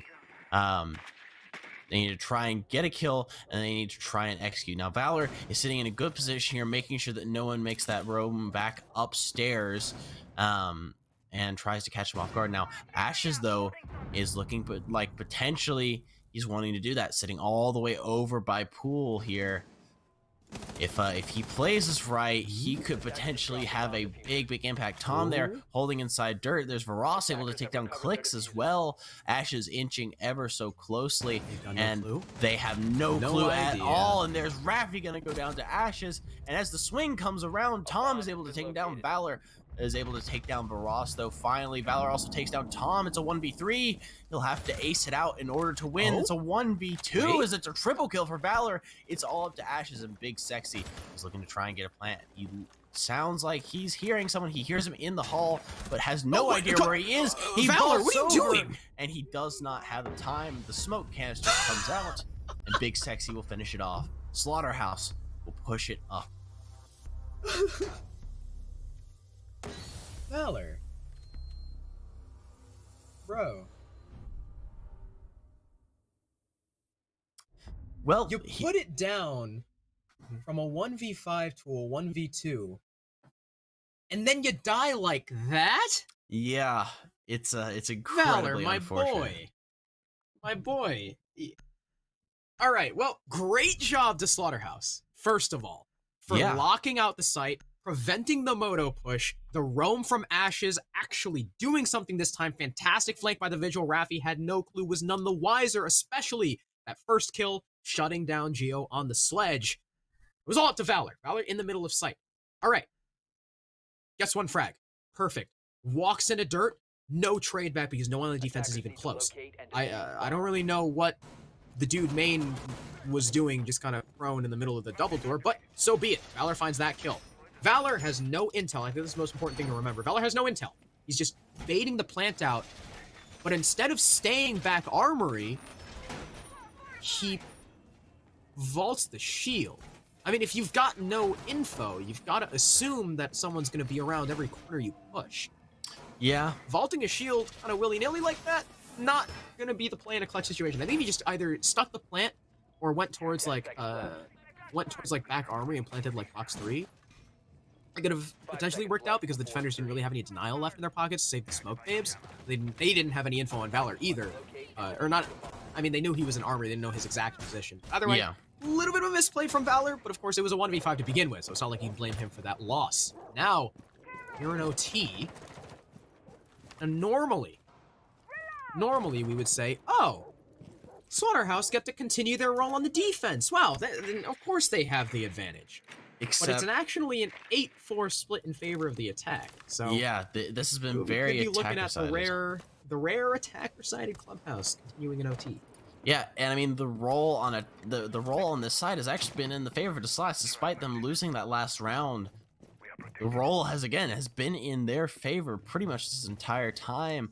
So, I mean, Slaughterhouse does need to continue making changes to try and improve and keep pushing forward on what they've been doing to slow down and even stop the Slats from pulling out this win. I think they need to do it even further. And prompted is so close to seeing someone actually downs Geo, and actually Ashes gets the final kill. Tom comes around as well, and that's you're trading prompted for your two top fraggers of Raffi and Geo. Yeah, that's a yikes. Of course, Valor doing his best, but you lose Raffi 18-11, you lose Geo 14-8, all for the price of an alibi. Of course, too, that's Sledge, that's your nades.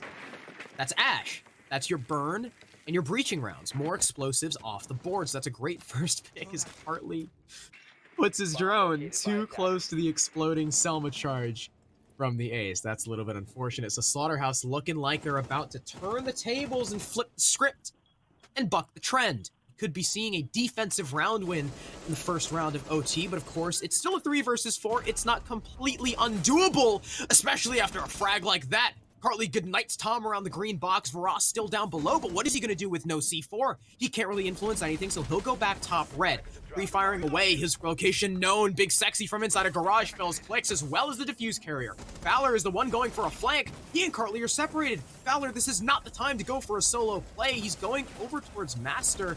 Sorry, no, he's actually trying to regroup with Hartley. Yeah, I think that's exactly what's... Where was he that whole round then? Oh, wow, Valor. He'll get a pick anyway. And there goes game. What? Wow. They win? Wow. I was trying to figure out where exactly Valor I was so confused. going, and I was so confused about Valor that I lost track of the round, and then Valor and Hartley killed everyone. Yeah. Ladies and gentlemen, the Korean Demon and Gegwardo himself showing us how it's done. 2 versus 3 clutch there, as they had literally no control and decided to walk through one doorway, kill everyone. And that's just somehow, sometimes that's just how the cookie crumbles. Yeah. The Slats with the first round of OT. And this is where things get scary for Slaughterhouse, because the Slats now get to defend Church. Of course, they are actually 1-2 on this site. Yeah. The Slats have not had the best go of Church. They really have not, and I mean that's the other thing though, is any other site is not really much better. And I think if they feel the most confident on the site, take it if you're looking for the win. Slaughterhouse, I mean, you had a 4-2 half attacking. You're gonna feel the same way. You're gonna feel just as fine attacking any side as you were anything else. I think right now, I mean, this is just a matter of how this plays out. I'm not really seeing a ton of change on either side. It just comes down to how these individual gunfights play out. 5 seconds. Yeah, I'm just glad we get a close club. Attackers are moving out to locate a bomb. I'm glad we didn't go from like a 7-0 win on Coast to like another like 7-1, 7-2, 7-3, just carpet bombing by the Slats. But nice. Slaughterhouse are putting up a pretty goddamn decent fight. And of course, this is their map pick, and the Slats kind of got slammed on it by Honor, so you would kind of expect Slaughterhouse to be able to do so. Of course, the Slats are trying to defend basement. Hope they learn from their mistakes.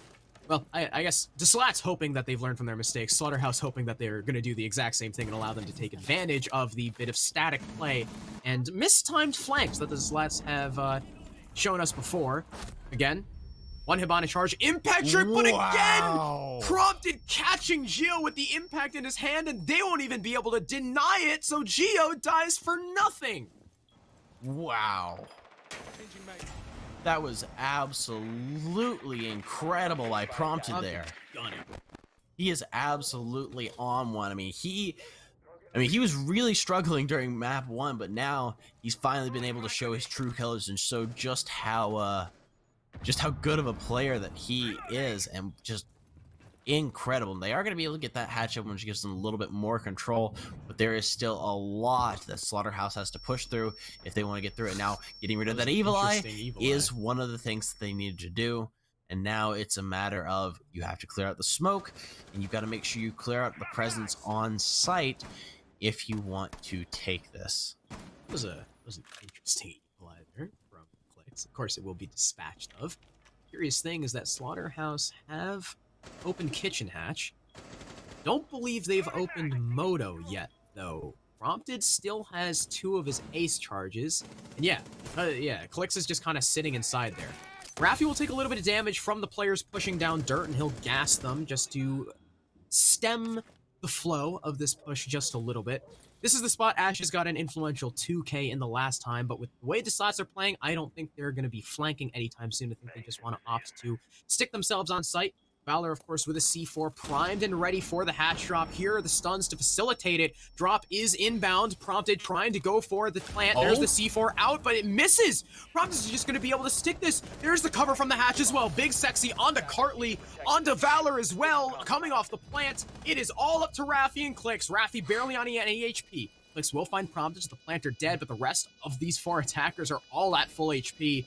Well, looks like max overtime is on the menu. Clicks trying to flank upstairs and take control by the hallway and by kitchen, but if I'm not mistaken, Ashes might still be on that rappel, and indeed he is. The pre-fire won't find it. Ashes wins the fight. Raffi's on 1 HP in a 1v4, and this is nigh undoable. No more gas canisters, no utility in the bottom of the hatch. There's the shotgun. Can't even down off that player. And there's Big Sexy with another kill. Slaughterhouse with round 14 in Clubhouse will go to maximum overtime.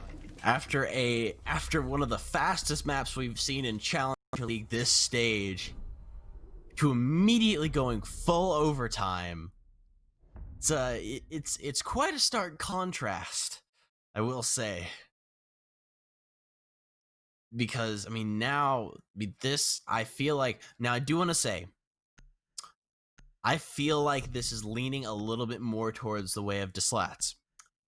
And that's just because they're on attack. I was about to say, it's because they're on attack, and that is simply it. Because attack has been the single most advantageous side the entire time. A 10-4 split, yes, as you said. I mean, that is, you can't get any better than that. It's evenly split down the middle too. I mean, it is. The Slats have won 5 on attack. Slaughterhouse have won 5 on attack. That is a 70. Wait. 10 out of 14 is 5 out of 7.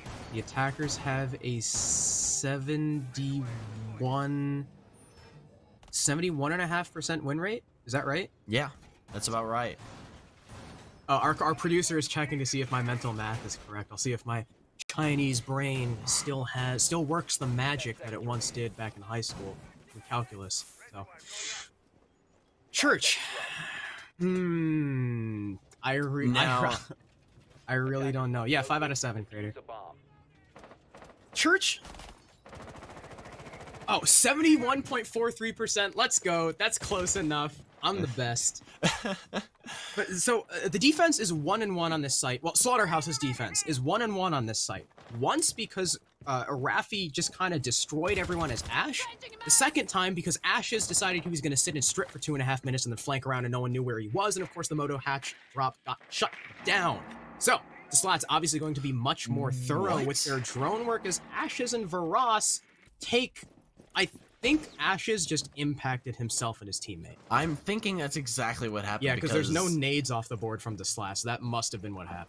Yeah. That's unfortunate. Absolutely unfortunate because, I mean, they're both within 2 or 3 bullets from every single, actually no, probably about 2 bullets from any gun on the side of the Slatts. I mean, yeah, especially being, well, not 3 speeds, technically, not Jaeger anymore, rip. Ashes being a 3-speed, even less armor. Pretty much 2 bullets from just about any range will put him down. And Slaughterhouse already not playing nearly as aggressively as they once did. So all 5 members will be on the site, and it is the same environment in which the Slatts were able to take their round almost as if it's controlled. So here's Geo now going to work on the ceiling above Armory, as you do as Sledge. And of course, this will no longer be a Moto kitchen push. They are instead allocating resources over towards Blue. They'll have to flush Ashes out behind the generator spot. Yeah, and that is going to be difficult, but Located a bomb. Valor does still have his stuns in place. They've got plenty of flashes to burn out any ADSs that are back there, and it looks like they have done just that. So if Valor does want to just pop out those stun nades, they can pretty quickly go ahead and get things down. We're going to see a drop come out, and they heard it it, missed! and Prompted will unfortunately catch the ceiling there. So now they know exactly where Prompted is going to be sitting. And that is a unfortunate whiff C4 that may really come back to bite them. No one can throw C4s in this match, I guess. Just everyone's been whiffing all over the place. So we're still at a 5v5. 40 seconds left. Players already dropped players by the church wall, and of course, 2 people aggressing on blue, and Ashes is in a heap of trouble unless Varas can adequately cover him. It's low on time. So let's have to make the push happen soon, otherwise we will be going to a map 3, and here it comes. That's the first frag for Ashes. Can he find the other one? No, he's shut down by Valor on secret. Valor looking for more in the site, nearly finds the Jaeger. Big Sexy finds one on the clicks, shuts down the Diffuse Carrier. Graveyard Gag onto 1. Tom with 2. It's a 1v3. It's all over. Slaughterhouse with round 15 and max OT, and we'll be heading to map number 3 for the decider. I am just baffled. That came down to the last few seconds. I am what? They pushed in, lost their gunfights, and Tom cleaned up. Really well played to Slaughterhouse. Unfortunately, to Slatts not having enough intel to go for that blue push, not knowing exactly where everyone was positioned inside of church as well, and thus that ends club, and we're gonna need Oregon. Yeah. I'm a little bit worried. I am for the worried Slatts, too. Yeah. Because Oregon, like Clubhouse, is an extremely structured map. Very. And the way the Slatts play, we saw how they struggled. Yeah, they struggled on Clubhouse until the very end, where they started to get their streak going. The Slaughterhouse had a resurgence. They shut them down, and it only one round going a different way would have put it in the bag. Yeah, Slatts. Absolutely. Now they find themselves, possibly, both of these teams are just one map away from relegation. Absolutely. I mean, this is very, very tense. I mean, after the barn burner of the first match, it's like, this match is going to be over in no time. And now Slaughterhouse had come back and said, no, we're not letting you get away with it that easy. I mean, I think honestly that 7-0 loss just invigorated them more. Yeah. I mean, honestly, the way that this is looking, that's exactly what happened. It's not like, we lost like this, our morale is going to go down the toilet. It's like, no, we're going to use this to rally ourselves and go even further. Yeah, of course, we will hope that both of these teams will still have pretty decent mental game and aren't chalked coming onto the last map, because of course we want a good showing for the last map. It's gonna be Oregon. Oregon is sometimes a bit of a hard map to get exciting, but I feel like if there's any teams, after this Clubhouse, any teams that are gonna do it, it's gonna be them. Of course, the highlights now for you is Crater has compiled them and narrowed them down. A lot of these rounds just coming down to either good flank watch, great roam, one player really stepping up like this round. This was Rafi's 3K, by the way. Rafi R6. There's the dude. That second kill was insane. Had time to whip out the shotgun. Goodbye, Hibana. That made me mad. Why? Why do you shoot open the garage barricade and then stand in the doorway like someone's not gonna peek you and check? Like, you could see literally the 2 silhouettes outside on the platform came off the rappel just to peek that angle. Yeah. I don't know why, but that infuriated. I could tell at the time. I mean, you seem very, very upset over it. But yeah, I mean, it was just a back and forth. Yeah, I mean, this round too, but I mean, pretty much this entire game has been a back and forth of one team dominating over another one at one time or another. I mean, it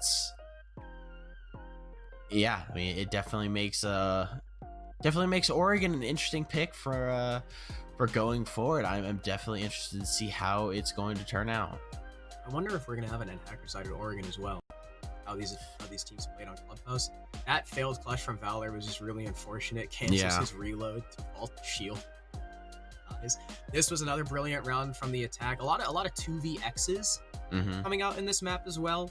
Of course, I don't really remember exactly what the score lines at the end of the map were. I think it was Rafi. Rafi went 18 and 12. He was on 18 kills for like 3 rounds. Unfortunately, could not break 20 like Yaga and Nova did. Yeah. there were a lot of mistakes by both teams, basically. We'll put it like that. We'll keep it short and sweet. So as you can see, Slaughterhouse win club 8-7. The Slats still up on round count, though. They hold a 14-8 lead, but that lead is not going to matter if they can't win Oregon. Just to remind you all, this is the last place match for Group A, and whoever loses this will get sent down to relegation. We will decide that. Just a short 5-minute break, so don't go anywhere. After we come back from this intermission, we will have Oregon decide to get sent down.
Hello, everyone. Welcome back.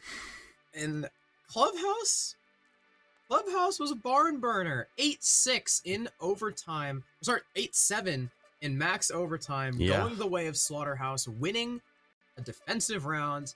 And they really needed it because before that, I believe it was a 10-4 split in favor of the attack. And they were finally able to take that all elusive 5th defensive round. And now we will need the decider between these teams. It'll be Oregon. Another very structured match similar to Clubhouse, and that is kind of where the Slats tend to struggle. So I'm a little bit worried for them coming into this. Yeah, it's going to definitely be difficult for the Slats coming into this because, as you said, they struggle with more structured things. They're they're a very fluid and aggressive team. They don't have very set in stone strategies, and Oregon at times can require those very set in stone strategies, and it's on and off whether or not this is going to work out, because there are times when it's just you run around and click heads, which the Slats are perfect at. But there are other times where it relies very heavily on you have to have a strat, you have to have a way that you're going about things. Geo with his own GLHF, good lunch, have fries. Jeez. Now I'm hungry. I just want to eat. Slaughterhouse will get the first ban as they are on defense first. I think it'll be Thatcher Maverick, just like Clubhouse. It would certainly make sense because this is Oregon. Maverick Thatcher ban. Oh, what do you know? Yeah, it's pretty much the default, and it's kind of what we've seen from these teams as well.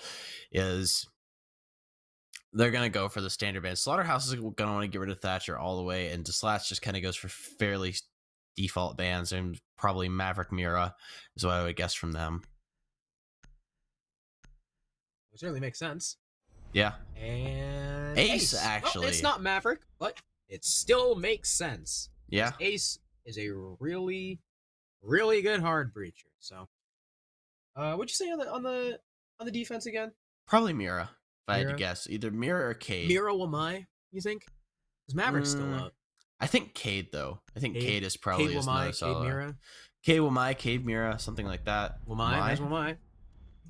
I think we see from Slaughterhouse, I think we see Mira probably banned, honestly. Slaughterhouse banned. Slaughterhouse were the ones that banned Cade. It was actually just Slats to ban the Mira the whole time. And all right, I called it. It'll be Mira. Yeah. All right. So no Cade. Cade is still up. But of course, Maverick is also still up. So whatever. Yeah, it definitely leaves a more versatile hard breacher up, which I think they really got rid of Ace because it was more of a. I feel like it was more of a target ban than anything, because they've seen what Slaughterhouse can do with that Ace, and they don't want to have to deal with it again. And so they are going to be making use of that Maverick, though, and I think that was also part of that riddle as to why they wanted to leave him up and available. Of course, they will have dedicated flank watch. Of course, it was Cartley who was previously playing the Ace, but on Oregon, you really need a good Nomad. So we will have Geggy on the flank. There's Dorms first. First defense for Slaughterhouse. Raffi is on Maverick. I don't know how I feel about that. Raffi just dropped 18 kills as Ash. I don't know if a hard breacher is the role you want to flex him on. Of course, Valor is also a very competent entry player. He's doing really well for himself as the Zofia. I just don't know if moving Raffi off of the entry is the right play. Hey, maybe he's just not comfortable entering on Oregon, which is also perfectly okay. I also think that it's an opportunity to bring a Maverick, and he can still potentially entry. I mean, you don't really want to, considering he's a hard breach, but there's still solid potential for it. He's a 2-speed. He's got frag nades. He's got the M4. I mean, he's got the kit really to entry aside from his gadget. I feel like he fits with a pretty solid entry role, and I think that that Raffi, despite still having that hard breach utility, is still going to fit pretty nicely into that role. Slaughterhouse are also going for a bit of a downstairs roam, Ashes and Prompted right now inside of meeting, as Prompted will separate from the pack. Well, I don't know if you can really call it pack. Separating from the duo, going to Kitchen as he can play, again, for the C4 from below, as he is mute. Ross working his magic over inside of Attic, trying to prevent any sort of hard breach, but of course, it's a Maverick. So Raffi is going to say, I don't care. I'm just going to burn through this wall, and there's nothing you can do about it, and there really isn't. Remember when Maverick first came out, and everyone, and Ubisoft themselves said, you know, the only counter to Maverick is just shooting him in the face. So Raffi will fell that Attic wall. That'll make way for the attackers. Down long Attic, which is, you know, probably the very standard push. They do have to worry about Ashes downstairs, because Ashes downstairs, looking through the hatch, can stop any sort of ascent. Of course, now they've got the crossfire from the master bedroom as well. Ross's position is very exposed. Yeah, it's definitely making things a lot harder, but they are going to have a difficult time getting in through that utility closet because they have no really good way of dealing with that electrical. They can potentially go down below. They could potentially get the Maverick over there, but it's going to be very difficult. They have no good utility removal. Attackers dropped the diffuser. Yeah, I mean, again, it's really like just the Mavericks. Unless they go downstairs and they're somehow able to find that Electro Claw, the Master Wall, the Games Wall, might be unlocked. It's downstairs Prompted, looking at the window from Armory. There's no one actually on the rappel, so all he really did there was kind of... Oh, sorry, no, that wasn't the Armory rappel. That was the Kids' Dorms rappel. As there's now even more dedication downstairs from Slaughterhouse, playing for even more C4s because Varas is there. And never mind, the Games Wall is actually already open thanks to the thanks to the Maverick and Geo just opening it up a little bit more. So now the Slats do have the pinch onto the site. Have men by Games, they have men by Attic. All they need to do is start taking that control. Of course, downstairs, Prompted and Varas are looking for those picks. No C4s out yet because they know the push isn't coming down, and neither is the plant. 30 seconds left, and here's the entry. Missing the shots as Prompted looks with the first frag onto Tom. Ashes with a refrag onto Geggy. Prompted with the C4 from below. That's the kind of dedication we were looking for. Raffi can't find the kill. Big Sexy and Geo will trade blows. It's a 2 versus 3. You and Raffi, the last two alive. Drop downstairs, though. There's no more denial. Ashes can't deny either, as he is Jaeger. Raffi on top, White trying to get the frag, but he'll lose it because he's such low HP. Geo will be able to complete the plant, though, and now it's post-plant. He can just hold the angle. Down goes Kaid, swinging over his Games. Won't be able to find anyone. There's another one, White. I don't know if he's aware of the double-up. I think it's Prompted. No, it's actually Ashes and Prompted. Wait, they're both on White. They could line up for this sledge, but they'll lose the fight. That's another one for Geo. He's on a triple, looking for the quad. He only needs to land one! Wow. And Geo with the quad and the plant, the Slats with round number 1. That is exactly what they needed right there to get them started off here. As a quad kill by Geo and a plant to boot. I mean, that is exactly what you need. 1v4, too. Or, sorry, Yeah, not 1v1, 1v3. 1v3, that was, yeah. That was absolutely insane play from Geo there. Great job to him. And he's kind of the only reason they won that round. I mean, things were not looking pretty for the Slats as they tried to entry through. I think, who was it? Tom, I think, was the first death. But after Tom's death, that vertical denial really came into play. They may not have found too many kills, but through the holes through the floor, they were able to find picks. On the horizontal, they found picks as well. Eventually, Raffi and Geo were able to punch through onto the site, and the big mistake from Slaughterhouse. They were too passive. They were too passive downstairs, trying to find picks through the floor and not expose themselves. And they all stacked up on White. Tell me, Loaf. In a 1 versus 3, where would you, let's say, all right, it's a 1 versus 3. Your 3 defenders are downstairs. Plant goes down. Where are you going to send those 3 players? Maybe say, I mean, you know, maybe 2 White, 1 main. Well, I mean, you also know the fact that the plant has gone down at Big Window because they killed someone next to Big Window while the plant was going down there. So you have to assume there's at least some info that the plant is going around in that area. I say, yeah, you send 2 over to White Stairs and you send 1 over to Main Stairs. Would you send all 3 of your players to White all at the same time? No, because I think it goes down to, once again, that thing I've been talking about before is those one-dimensional pushes. I mean, you've mentioned them before as well, is that it doesn't work. I mean, it doesn't work for the attack. It's not going to work for a retake. And are you telling me that Even if you do, Stacko, let's say you do. Let's say all 3 of your white players go up at once. Would you push one by one? Would you wait after the Kaid dies? A couple seconds, allow the sledge to reposition, then re-engage? No, absolutely not. Exactly, and I don't know why the hell Slaughterhouse thought that was going to be a good idea, but either way, they're going to give the round to Geo. An amazing gunplay from him. What a clutch. That is the calm under pressure that so many players strive to achieve. So great job again by Geo. Props to him. To Slatts with round number 1, and Slaughterhouse will yet again try to defend upstairs on dorms. Of course, they are downstairs again because that's what they're playing for. Of course, Ash is inside a meeting to assist the C4 from below, unprompted, and later Varas when he rotates downstairs. As Ash is now thrown down inside a meeting, will start to run away.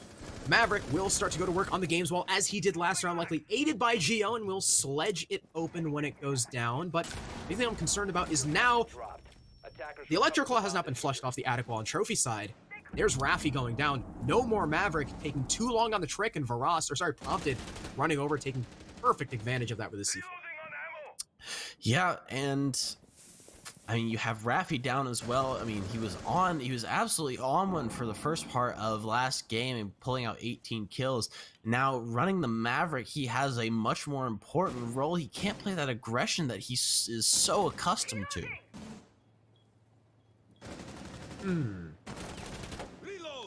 Wonder how they're gonna adjust without the games wall now and without complete control over attic just yet. As from downstairs, yet again, prompted will hold this same angle.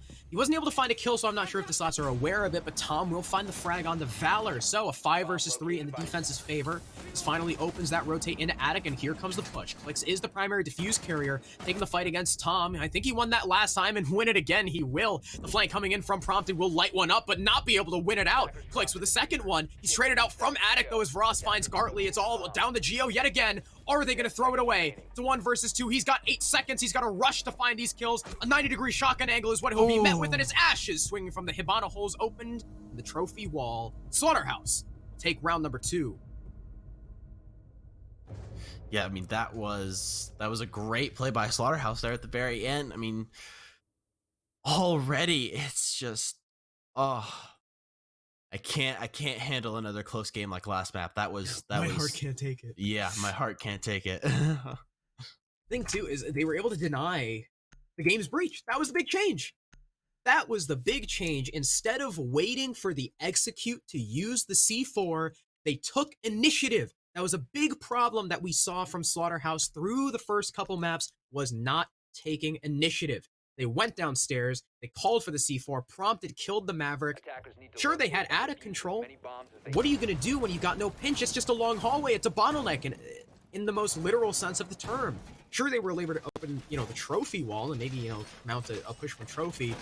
2-pronged attack on the dorms, not nearly the same amount of teeth. It's a 3-pronged attack on the dorms. So Slaughterhouse will take their defense, and they will now opt to go down back to the basement.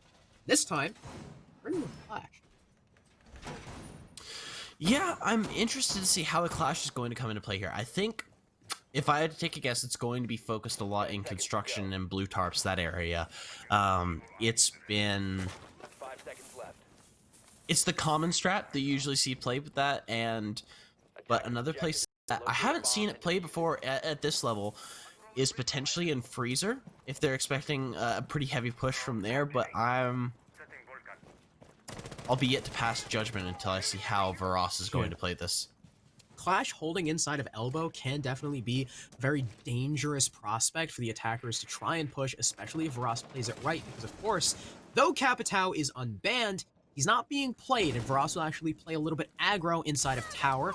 You'll see the Nomad. Now, if Kartli wants to air jab the Clash, he certainly can. Varas might be getting a little bit too aggressive, but Kartli will opt to save his air jabs.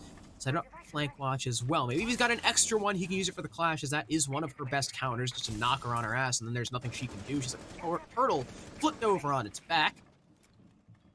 And we'll not go for that counter just now. I'm not sure what the Slatts are going to use, because they don't have a Zofia either. Yeah, things are going to be pretty hard for him here if they don't do something different. Bomb located by attack. They air jabbed her, but then didn't push.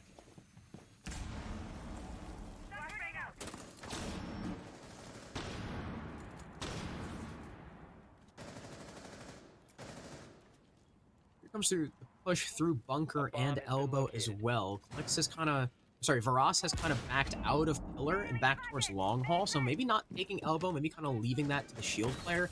Prompted aggressing up through freezer as well, making sure that there's no one coming in for a late flank.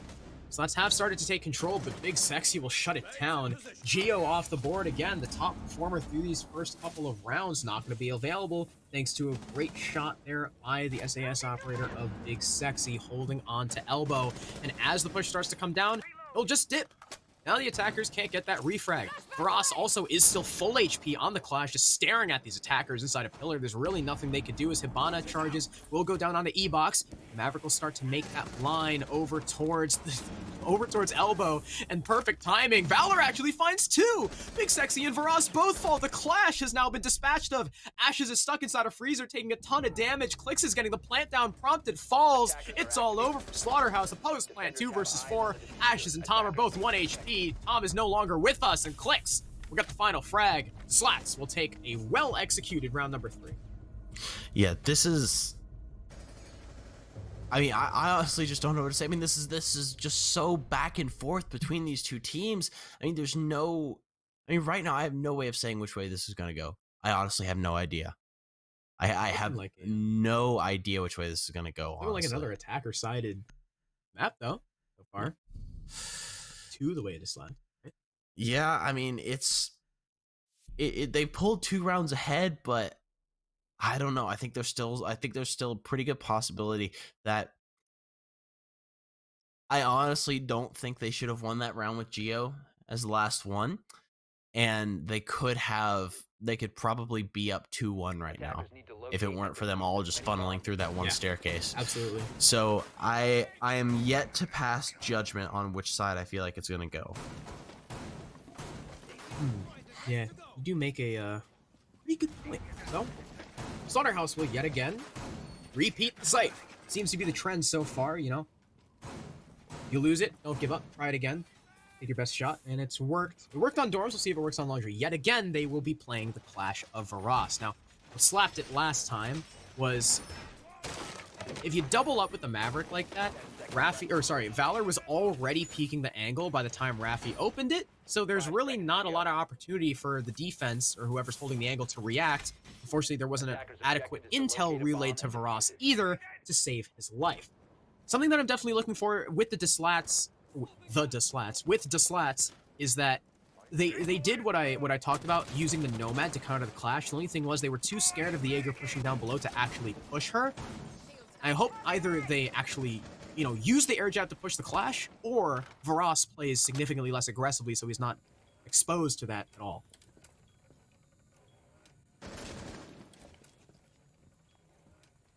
Yeah, so I want to see them use this Clash differently, because on elbow there, it didn't seem to have that much of an effect. I think they could more effectively use it, as I said before, either in freezer or sitting over a construction. But I don't know. I feel like this is just too precarious of a position for it. 8 rolling in, Varas has already been dealt a lot of damage. I think that was an air jab shot out by Cartley, and that's going to be his last one. Varas, they still haven't really brought the Zofia, and they've still got nades. And I'm really curious to see if Varas is going to survive longer than he did last time, as they're doing a better job taking over towards elbow 2. Geo is not dead, and Big Sexy will be forced off, and Varas is now down to 25 HP. A wayward nade might be enough to not just down the Clash, maybe even finish her off. So Slats setting up for their elbow push so far, looking even better than they did last round. Raffi gonna drop through, I guess maybe open the hole over towards E-Box, or go over and open the hole over towards elbow. Because I think it's probably Clix's job to open that hole over towards E-Box. Ashes playing down the long haul instead of over towards, where was he before? Playing the long haul instead of over towards Freezer. Prompted getting air jab though will alert Cartley of his position, and Cartley will dip. They had a drone confirming it anyway. Now they know that Prompted is on the flank, closing in fast. That is just, even just the pressure is enough to sometimes knock the attack off their guard because they have to constantly watch their backs. Flix is going to go for the plant. He'll fall off, and Ashes will find the frag onto Geo. Cartley holding flank finally does finish off Prompted. There's still a 5 versus 3 now. As Varas goes down, I don't know how he got killed with his shield up, but Ashes will find a 3rd kill, peeking over towards Pillar. The push over towards Pillar now shut down Raffi and Clicks. The 2 hard breaches the last alive. Clicks doing his best. He will find Big Sexy. It's all up to Tom holding the site. Ashes cannot find the necessary crossfire to influence the round just yet. Evil Eye will stare at Clicks, though, so they know that the plant is going down. Here's the swing from Ashes, the swing from Tom. They'll find 1, they'll find 2. Ashes with a quad kill. And Slaughterhouse with round number 4.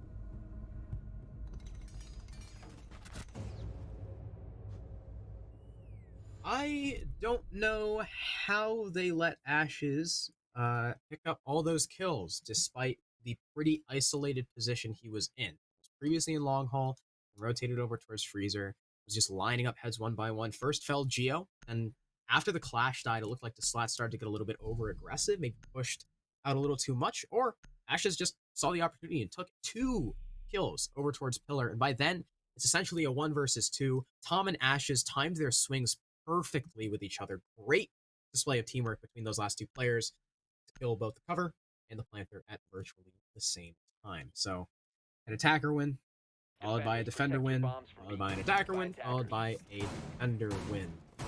We'll yet again reference Newton's 3rd law of motion and inertia. For every action, there is an equal and opposite reaction, and that seems to be the law.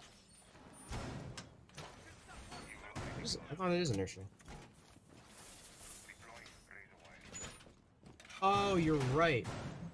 Inertia's 1st law. I did get the 3rd law right.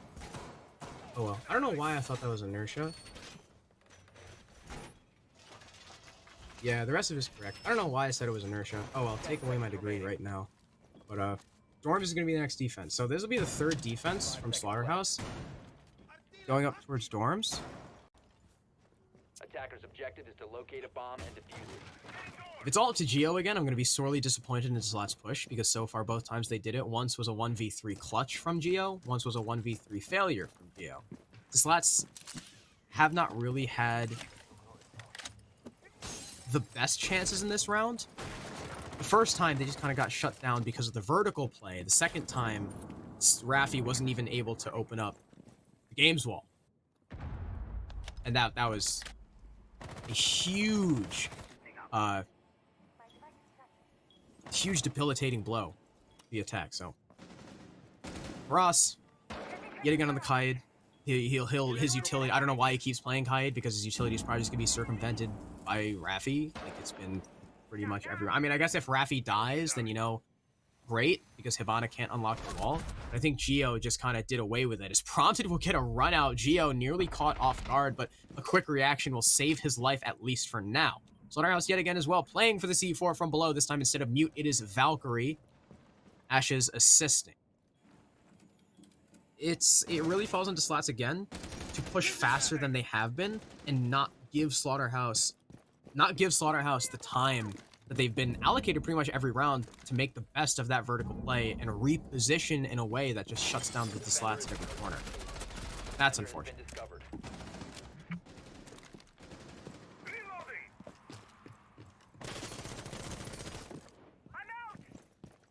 Prompted will find Cartley. Down goes the Nomad. I'm not sure if her air jabs are already expended, but if I would assume they are, since it is pretty late in the round and Cartley is on an isolated position over towards Big Window. Valor will retake that position, so you've still got someone over by Big Window, and unfortunately the clean feed will buffer for a little bit. Slatts are pushing down Attic, so Varas is no longer playing there. They do have to worry about the player inside of Kids' dorms, though. Raffi has no more utility, essentially. I mean, he might be able to open a hole in the trophy wall as... Uh-oh, the lobby...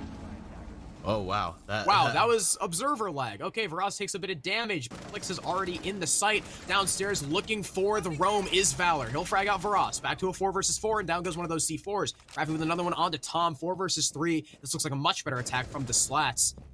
Another one down. Big Sexy off the board from Geo. Clicks being able to complete the plant. And downstairs is still the last of Slaughterhouse's members. I'm actually not sure how Geo just went down, because I don't think Ashes was able to shoot him. Maybe the hip fire spray was able to catch one bullet into the bottom.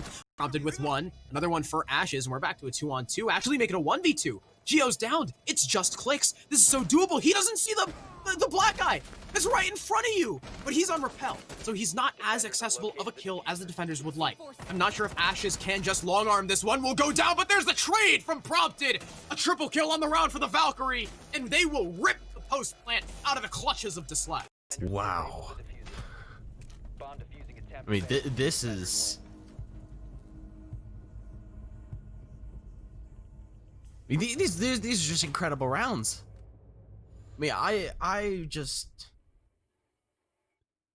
It's clutch after clutch after clutch after clutch.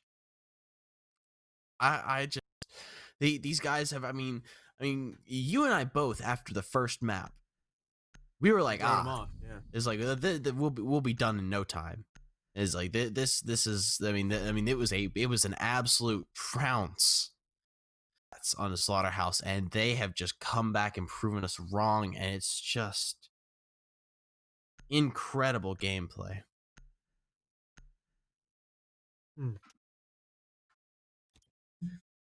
Varas will 6-pick off of the Clash, faking out the Laundry hole that they've done time and time again. Of course, Laundry is not available for play. So I guess I'm not really sure what the Clash was. Maybe just pretending that they had it for the Meeting Hall defense. This will be the first time we get to see Slaughterhouse defend a tertiary site on Oregon, and should tertiary sites hold true, the Slatts might have a better chance in this round. Of course, they'll have to deal with the pulse of Prompted, as a lot of the both kitchen sites revolve heavily around the top floor presence. Dining around dorms, meeting around attic, both of which counterable by C4 from below. So obviously what Prompted is going to be looking for, and even dedication down in the basement by Ashes is actually a 3-tiered hold here from Slaughterhouse. Yeah, and it's going to net them a lot of presence, and it's going to force the Slatts to take a lot more time in order to clear things out, because yeah, you can go ahead and you can clear the top floor room, but you've also got the bottom floor C4s with that pulse and that Cade that you have to deal with as well. It's going to make things a lot harder.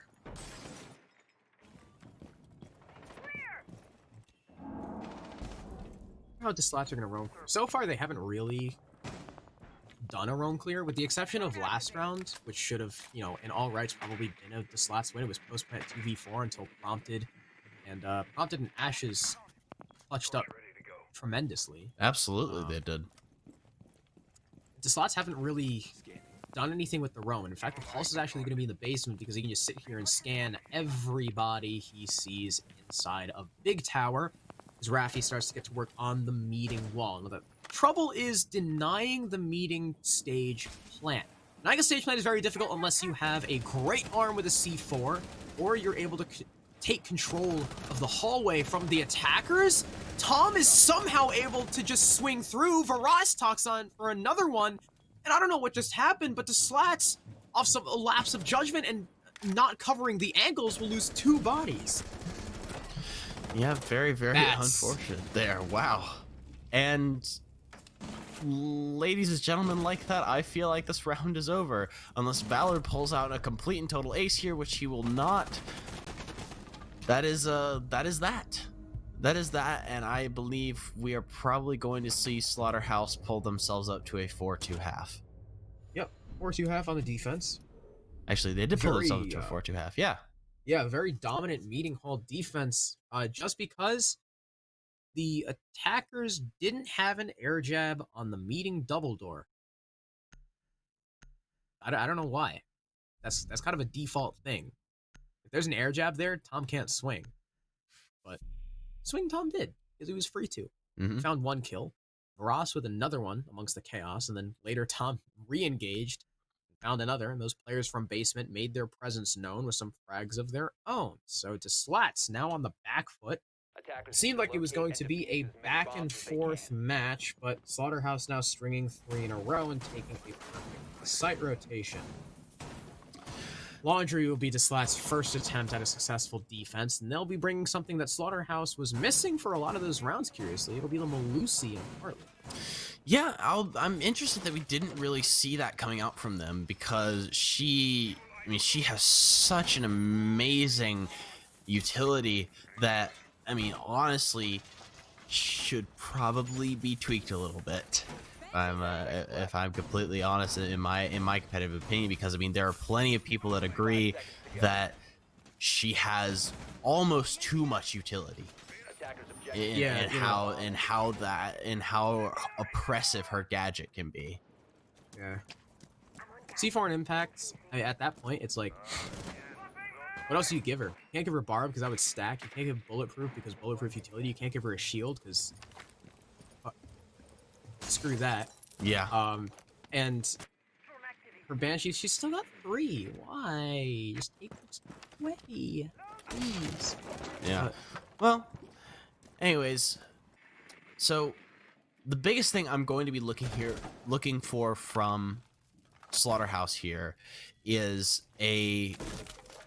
either some very solid top floor presence or a nice 2 or 3 pronged approach, because top floor presence can really stretch the defenders out thin. It can make it a little easier to push down below, and that looks like what we're already going to be seeing as Big Sexy is going to go ahead and start opening up the hatch. The E-box hatch slowly falling, Click slowly getting pressured over an elbow. Geo trying to contest the hatch, but I don't think there's anything for him to find. Curiously enough, the single panel wall into supply is actually left soft. That's so the defenders can get an angle up on tower, but if they're pushed back, then Slaughterhouse don't have to use any hard breach on it. You just take their sledge and open it up completely. Yeah, that's... Looking to swing onto Clicks too. You can see Prompted is kind of just on the cusp of taking that engagement, but as the nade drops the shield, Clicks will send out another smoke grenade. He will lock himself out. No, okay. Never mind. That was almost bad. That scared me. It was like, Clicks is just gonna lock himself out and just basically stick himself in the Thunderdome right there. There's Geo actually using that angle that you were talking about there, and Valor making a push around, but gets immediately caught back by 2. Varas there taking him down. 4 versus 3 though, still in favor of Slats. Varas carrying Diffuser, Big Sexy and Tom quick to join him. Slats anchored up inside the site. Maverick could make a hole in the elbow wall that the Ash can watch, but the question is, do they have enough manpower to dedicate someone to watching a flank angle? Looks like Big Sexy will be the man to do it. He opens the angle, but the Maestro is wise to it. He'll take the fight, pre-firing around. Big Sexy nearly dead, and there's the frag. It takes a while, but it's still successful from Geo. A wayward nade sails in from Varas. It won't find it to mark, and there's the player inside of Freezer dealing a little bit of damage to him. There's only 20 seconds left, and still Tom is preoccupied with the angles inside of elbow. Meister holding on to them. He knows that Tom cannot push this angle. It's not an avenue into the site. Thus, Slats can point all their guns in one direction. Geo with 1 quad kill from Geo as he finds the last 2 together. The Slats will take their first defense. Yeah, despite Slaughterhouse's momentum going into this, I think right now it's more of a fact that this is simply this is turning out to be a very defender-sided map. Because on Slaughterhouse's defensive half, they'll pull out a 4-2, to their credit, but the Slats, they seem to be feeling a little bit better now that they're on the defensive side.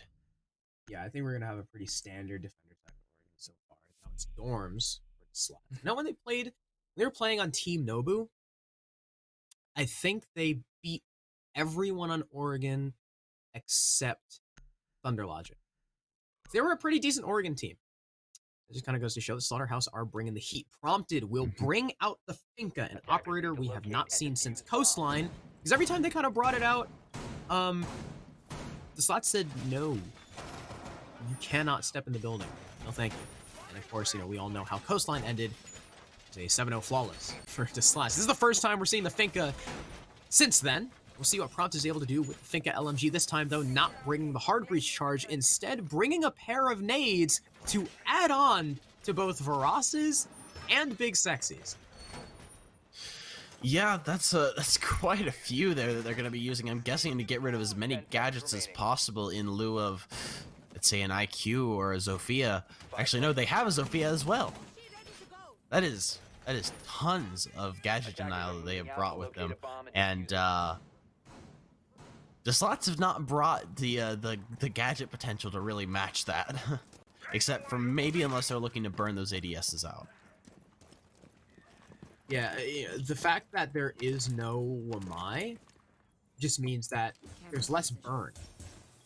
You have the 2 from the Zofia, you have the 3 flashbangs, and from there you can only catch 1 nade, but Geo is gonna get caught on the cross by Varas just holding the window, and it's a rush strat! Prompted is already getting the bomb down, Ashes finds one onto Geg, Valor will be able to shut down the planter at least, and there's another one for Valor. Raffi onto Varas as all of a sudden the defense claps back through the smoke. Tom can't find anything, and Big Sexy will have to come off the plant because of a C4 from below. Tom gets caught out, it's a 1v3 all to Big Sexy on the Maverick, as this is a poorly executed rush. He's able to find one, but through the floor, it's Raffi with the last kill. The Slats take round number 8.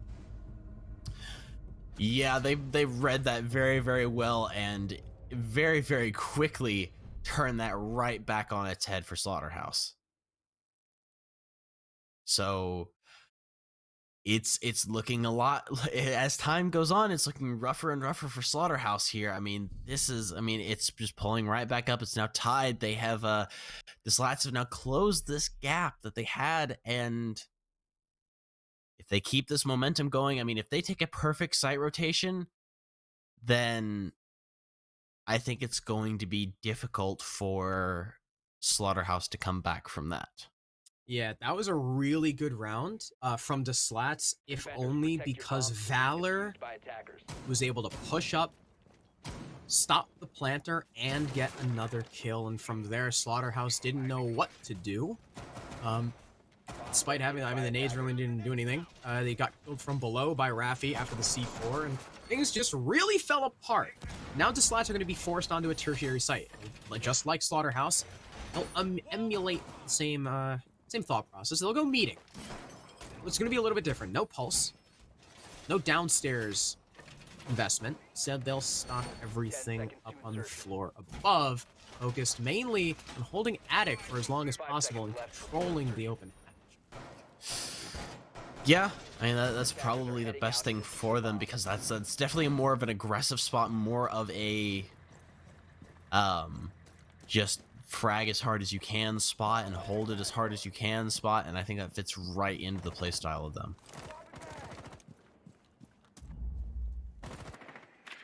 And we will have to see.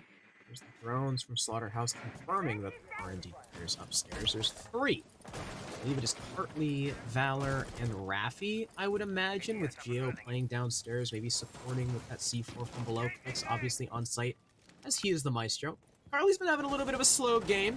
Currently, the Gegmeister himself is only on a single frag, and indeed it is Raffi, sat inside of attic to prevent any push into trophy with this little rotate. Free Fire will not find its mark from Ashes. Instead, the spam from the wall will find a little bit of damage. Already, the Kaid has kind of rotated downstairs, prompted even more damage from the ump. And so far, Slaughterhouse seem a little bit perplexed by this hold, and Raffi, a beautiful headshot. Goodbye, Ashes. Attackers recovered the bomb diffuser. Raffi, though, after finding that kill, he will fall off. So no more upstairs presence inside of attic. Hartley hitting the deck, though, trying to hold the rotate. There's a presence from Varas to flush off position. Hartley. Free Fire over towards the corner from an attacker on the window. Won't find its mark, but Geo will find Varas. And down goes the sledge. Down goes your main method of soft breach. The flank from Raffi as well. He'll find a double kill on the round, looking for his third. It's the pinch from Cartley and Raffi. Unfortunately, Cartley will not find his mark, but Valor will. It's all Big Sexy in a 1 versus 4. The Maverick on an island on the roof. Alone, not even helping with the push. The attackers don't even have top floor control. Raffi has retaken it. He's inside of attic. He's hungry for this 3-piece, but instead I think Big Sexy is going to chill. He's going to wait it out. He's going to talk with his team because, of course, the Slats will now be up 5-4. Only 2 points away from sending Slaughterhouse down to relegation. Yeah, it's a very, very tough spot for Slaughterhouse here. And the Slats have really started showing up, because this will now be their 3rd round in a row and a perfect site rotation. And as I said before, it's going to be incredibly difficult for Slaughterhouse for them to pull up a win after a perfect site rotation from the Slats. Now, Big Sexy is going to be able to get a kill there onto Raffi, slowly start pushing in their direction. I think maybe talking a little bit, trying to maybe waste a little bit of time because 15 seconds left. There's not a whole lot that they can do here. There's potential, but really not much. He drops down, and there's Valor to go ahead and close it out to Slatts. Will take that perfect site rotation I was talking about and push themselves up 5-4. So, again, Slaughterhouse hit a hat trick, and the Slatts respond with 3 of their own in a row. Unfortunately for Slaughterhouse, the Slatts were the ones with the first round win, so they'll have the advantage. 4. Laundry be the next defense. Slatts with a very similar operator lineup. A lot of this hinged on Geo being the linchpin, peeking with the Maestro through that single panel wall on tower stairs and finding a 4K, just kind of sitting in the middle of supply, even fighting off the Maverick holes on elbow. And this will be Slaughterhouse's solution. They will take the Ying, who's an operator that kind of finds herself in a role similar to a wedge. You don't really need a lot of clear. You can take a Ying and force yourself into the site. Yeah, you absolutely can, and I'm interested to see how they manage to utilize her, especially Unprompted, who seems to be. I've noticed with other operators, he's been pretty well versed in very efficiently using their gadgets, and he doesn't just stick with one. He sticks to kind of a flex role so that he can fill what his team needs. I mean, whether it's switching onto an alibi, or it's switching onto a mute, or it's switching onto a Ying. He's finding different ways that he can potentially help his team, and has educated himself enough with these operators so that he is not having to struggle, it I seems. wonder why they put the ADSs on that side. Get in the corner, you just shoot it. I suppose it's to block grenades coming in from the door of blue tarps. Well, I know it's to block the grenades coming in from blue tarps, but you can situate the shield so that it's slightly behind the wall, and the ADSs will catch nades before they reach it. Yeah. But like, if it's on that side of the wall, if you let an attacker slip by the shield angle and tuck in the corner by barrels, then they can just shoot the ADSs. Yeah. I don't know. That's kind of weird, but of course, Valor is just like, you know what? It's not my problem. I'm gonna roam upstairs. And the thing about Ying is we saw Ablation play it a lot. It was their solution to not being able to take elbow. Either they don't take elbow at all and just use Ying to shove themselves into pillar, or they use it to take elbow, stun out that player, stun out anyone supporting from supply, and rush in and prevent them from getting that reinforcement, so they not only have an angle down through the middle of the site, they've also got to rotate in. Big Sexy taking some damage from the hatch, and I'm not sure if the attackers are going to suspect this flank from Valor. No, they don't. Here's the rush in from the sledge. There's one from Valor. There's 2 from Valor! The flank of the round. Unfortunately, he will get traded out, but still, he took down the Ying. He took down the linchpin of this attack. And what a beautiful flank from the Jaeger. That was exactly what was needed here on the side of the Slatts. There's another one that's going to come out there from Carly there on to Tom as well. It's just Big Sexy and Ashes. Yeah, 2 versus 4. Not a lot of utility clear. They have 2 stuns and 2 nades, but 3 Banshees, shield, and ADSs to deal with. They've got an ample amount of time, but they don't have an ample amount of control, as the Slatts have held onto it thanks to that top floor roam and thanks to the C4 from inside Freezer. A nade to try and clear Locker, but there's no one playing behind it. Cartley has already dipped away. Now on 6 assists. Cartley may not be finding the kills, but he's lighting people up. Take a little bit of damage, speaking of Cartley, from that nade from Big Sexy. Just an act of desperation, trying to find a pick to make things a little more even. Another C4 sails out, and it actually downs Big Sexy. I did not think it was going to be in range to do that much damage, but it was. A flank from Ashes. They've got no clue. Ashes finds 2. It's a triple kill. He's trying to get crossed off, but they can't find the kill. It's 1 versus 2. It's doable. All of a sudden, Kenny win the fight against the Kai, try to spam through the wall. Nope, it'll go down, and Raffi shuts down the club. A great try there by Ashes, but it will not come to be. The Slatts will now take at match point. They are 1 round away from sending Slaughterhouse down into relegations. Yeah, I mean, this is about as close as it gets, and so far, I mean, they have won 4 rounds in a row. They are on a roll. Momentum. Yeah, I mean, just as you were saying, as I mean, North American teams, especially at this level, are very, very momentum based, and they are showing that more than anything right now. Hmm.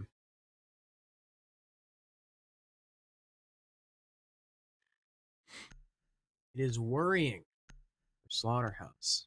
Right now, the defense has an 8-2 Attackers need to split, locate and defuse and not a bombs. single Slaughterhouse attack has been won. Ashes is doing his best to try and keep his team afloat. He's 12-6, but can't really say anything good about the rest of their numbers. Everyone's sitting on negative. Slatts 12-7 for Valor, 11-6 for Geo, 8-6 for Raffi. They're all posting up numbers. Even Cartley only got 3 kills. He's still got 6 assists, man. He's been playing Nomad. He's been playing those intel ops. It's not necessarily his job to frag out like that. Now it's Dorms. Now, granted, Slaughterhouse's failed attempt on Dorms was a Finka rush. And rushes don't happen twice. Lightning doesn't strike twice. We'll see if they're able to fare any better doing a more standard burn team. Yeah, I really hope they don't try and go for that rush again, because at that point, that will be they have just given up and they are just trying to get rid of the round at that point. But I think if they genuinely take it slow, they clear things out, and they go for, like you said, a standard burn push, then I think they have a pretty solid chance of taking this. We'll have to see. It's an attic take, obviously. Swinging. Big Sexy will be the man tasked with holding that wall, as pretty much every single attic take kind of goes. Valor is hidden downstairs. This is dangerous from Raffi. He could potentially find an easy pick here, but might be droned out. There's the Maverick starting to go to work. Raffi hitting the prone, but he doesn't want to vault off the wall because that'll reveal his position. But nope, instead of taking the angle, play it smart and he'll dip out. But no, he'll actually drop the hatch because unfortunately he can't get around the shield without vaulting it. So instead he'll go downstairs, maybe joining Valor. But no, Gegi's dead. Varas with the first kill onto Cartley. Maestro goes down. Yeah, and unfortunately, losing that Meister this early on is going to definitely hurt them. And it's definitely good that he still have the smoke up this late in the round, already using one of his. But there's Valor on a nasty little flank there to go ahead and take care of Ashes. And coming up in the attic, he plays this right. He could do some real good work here. That was the only player pressuring attic as well, so Valor is not going to get refragged, at least for now. Ross and Raffi are both at very low HP as Valor is now full blind. Tom dropping Diffuser inside of Master. Because right now, most of the attack is situated towards the game side. You can see there are players trying to retake over towards attic. One man by the window, one towards back tower. So far, because of that flank, things have slowed down. It's a great play by Valor. As prompted, though, he'll pick off clicks. Valor looking around for the pre-fire. He'll find Big Sexy. Geo tacks on for another. It's a 3 versus 2. It's all up to Varas on 1 HP and Tom, and they are very separated. Varas is on an island on the rappel yet again. The same exact shot onto the same exact player from the same exact window. Varas gets Geo, evening out the man count. It's a small hole for Tom to try and work with inside the game's wall to get this plant down. He is the diffuse carrier, and Varas, though lit up, is going to be tasked with taking this 1v2 while Tom is on the floor with that diffuse box. Valor is still full HP, Raffi very lit up, but the last player is over towards the big window. That's a pretty easy pre-fire and an easy swing for any defender with intel, but with the Valkyrie, they might have that intel. It's a lot of time being wasted by Slaughterhouse. It's 15 seconds left. Tom has to try and make this push happen. The nade will find Raffi. Varas is down on the floor. The Ash has to come in for the fight. Valor darts away. 5 seconds left. And he'll win it. Valor with the 3K to Slatts will send Slaughterhouse down into relegation on the decider map. 7-4 on Oregon as they go perfect on their defense. Ladies and gentlemen, we have been on a roller coaster during this match.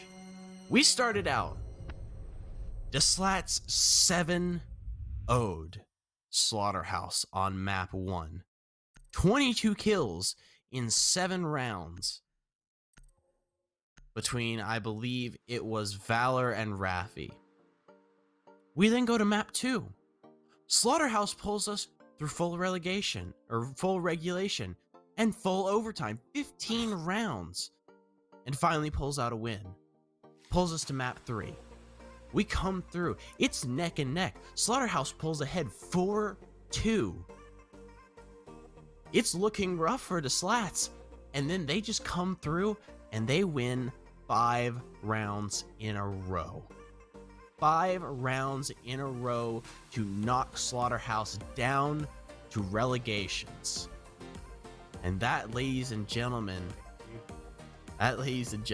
will end the saga of Group A tonight. If we will go ahead and take a look at the bracket here in just a minute. Yeah, we'll look at our replays first, give us a little bit of a recap, but after that, we'll take a look at the bracket so you can get a nice little updated look. Yeah. Geo's quad kill there on Sledge to clutch out the 1v3. The Slats, of course, winning round 2 as well. And then they started to fall apart. Yeah. Defense went on a streak.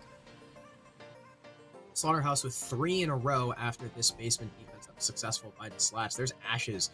Brilliant triple kill to claw things back. That was a great duo play by them. This run out from Cartley was super unfortunate too. This is kind of the beginning of the end for that round. And then a lot of good vertical play by Slaughterhouse, or upwards vertical play. And Ashes, of course, and Prompted on the 2v4 post plant retake. Oh yes, back I upstairs. remember that, yeah. But and then this play, I don't know how Tom was able to do that. He got another one. Yeah. And this is where everything fell apart for Slaughterhouse. First round completely shut down, and it started the streak.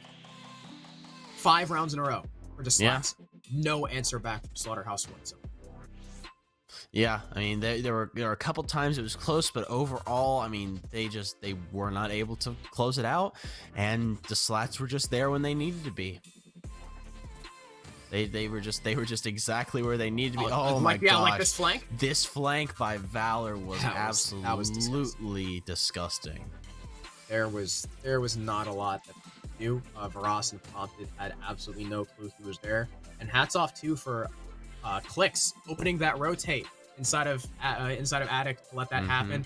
Valor with a huge flank, able to find that other one, and of course in the 1v1, knowing exactly where the Ash had to come through, there was only 5 seconds left. Brilliant play to clutch out the match. That was a nail biter. But we are going to have an interview with one of the members of the Slats. I'm not sure who it's going to be, but we're going to take a quick break so we can set that up, get the players situated before I ask them. So stay tuned. Have the interview after this short break.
So, What's up, Crow?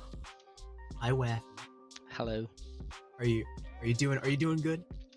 Yeah, that was It's- dude. That was scary.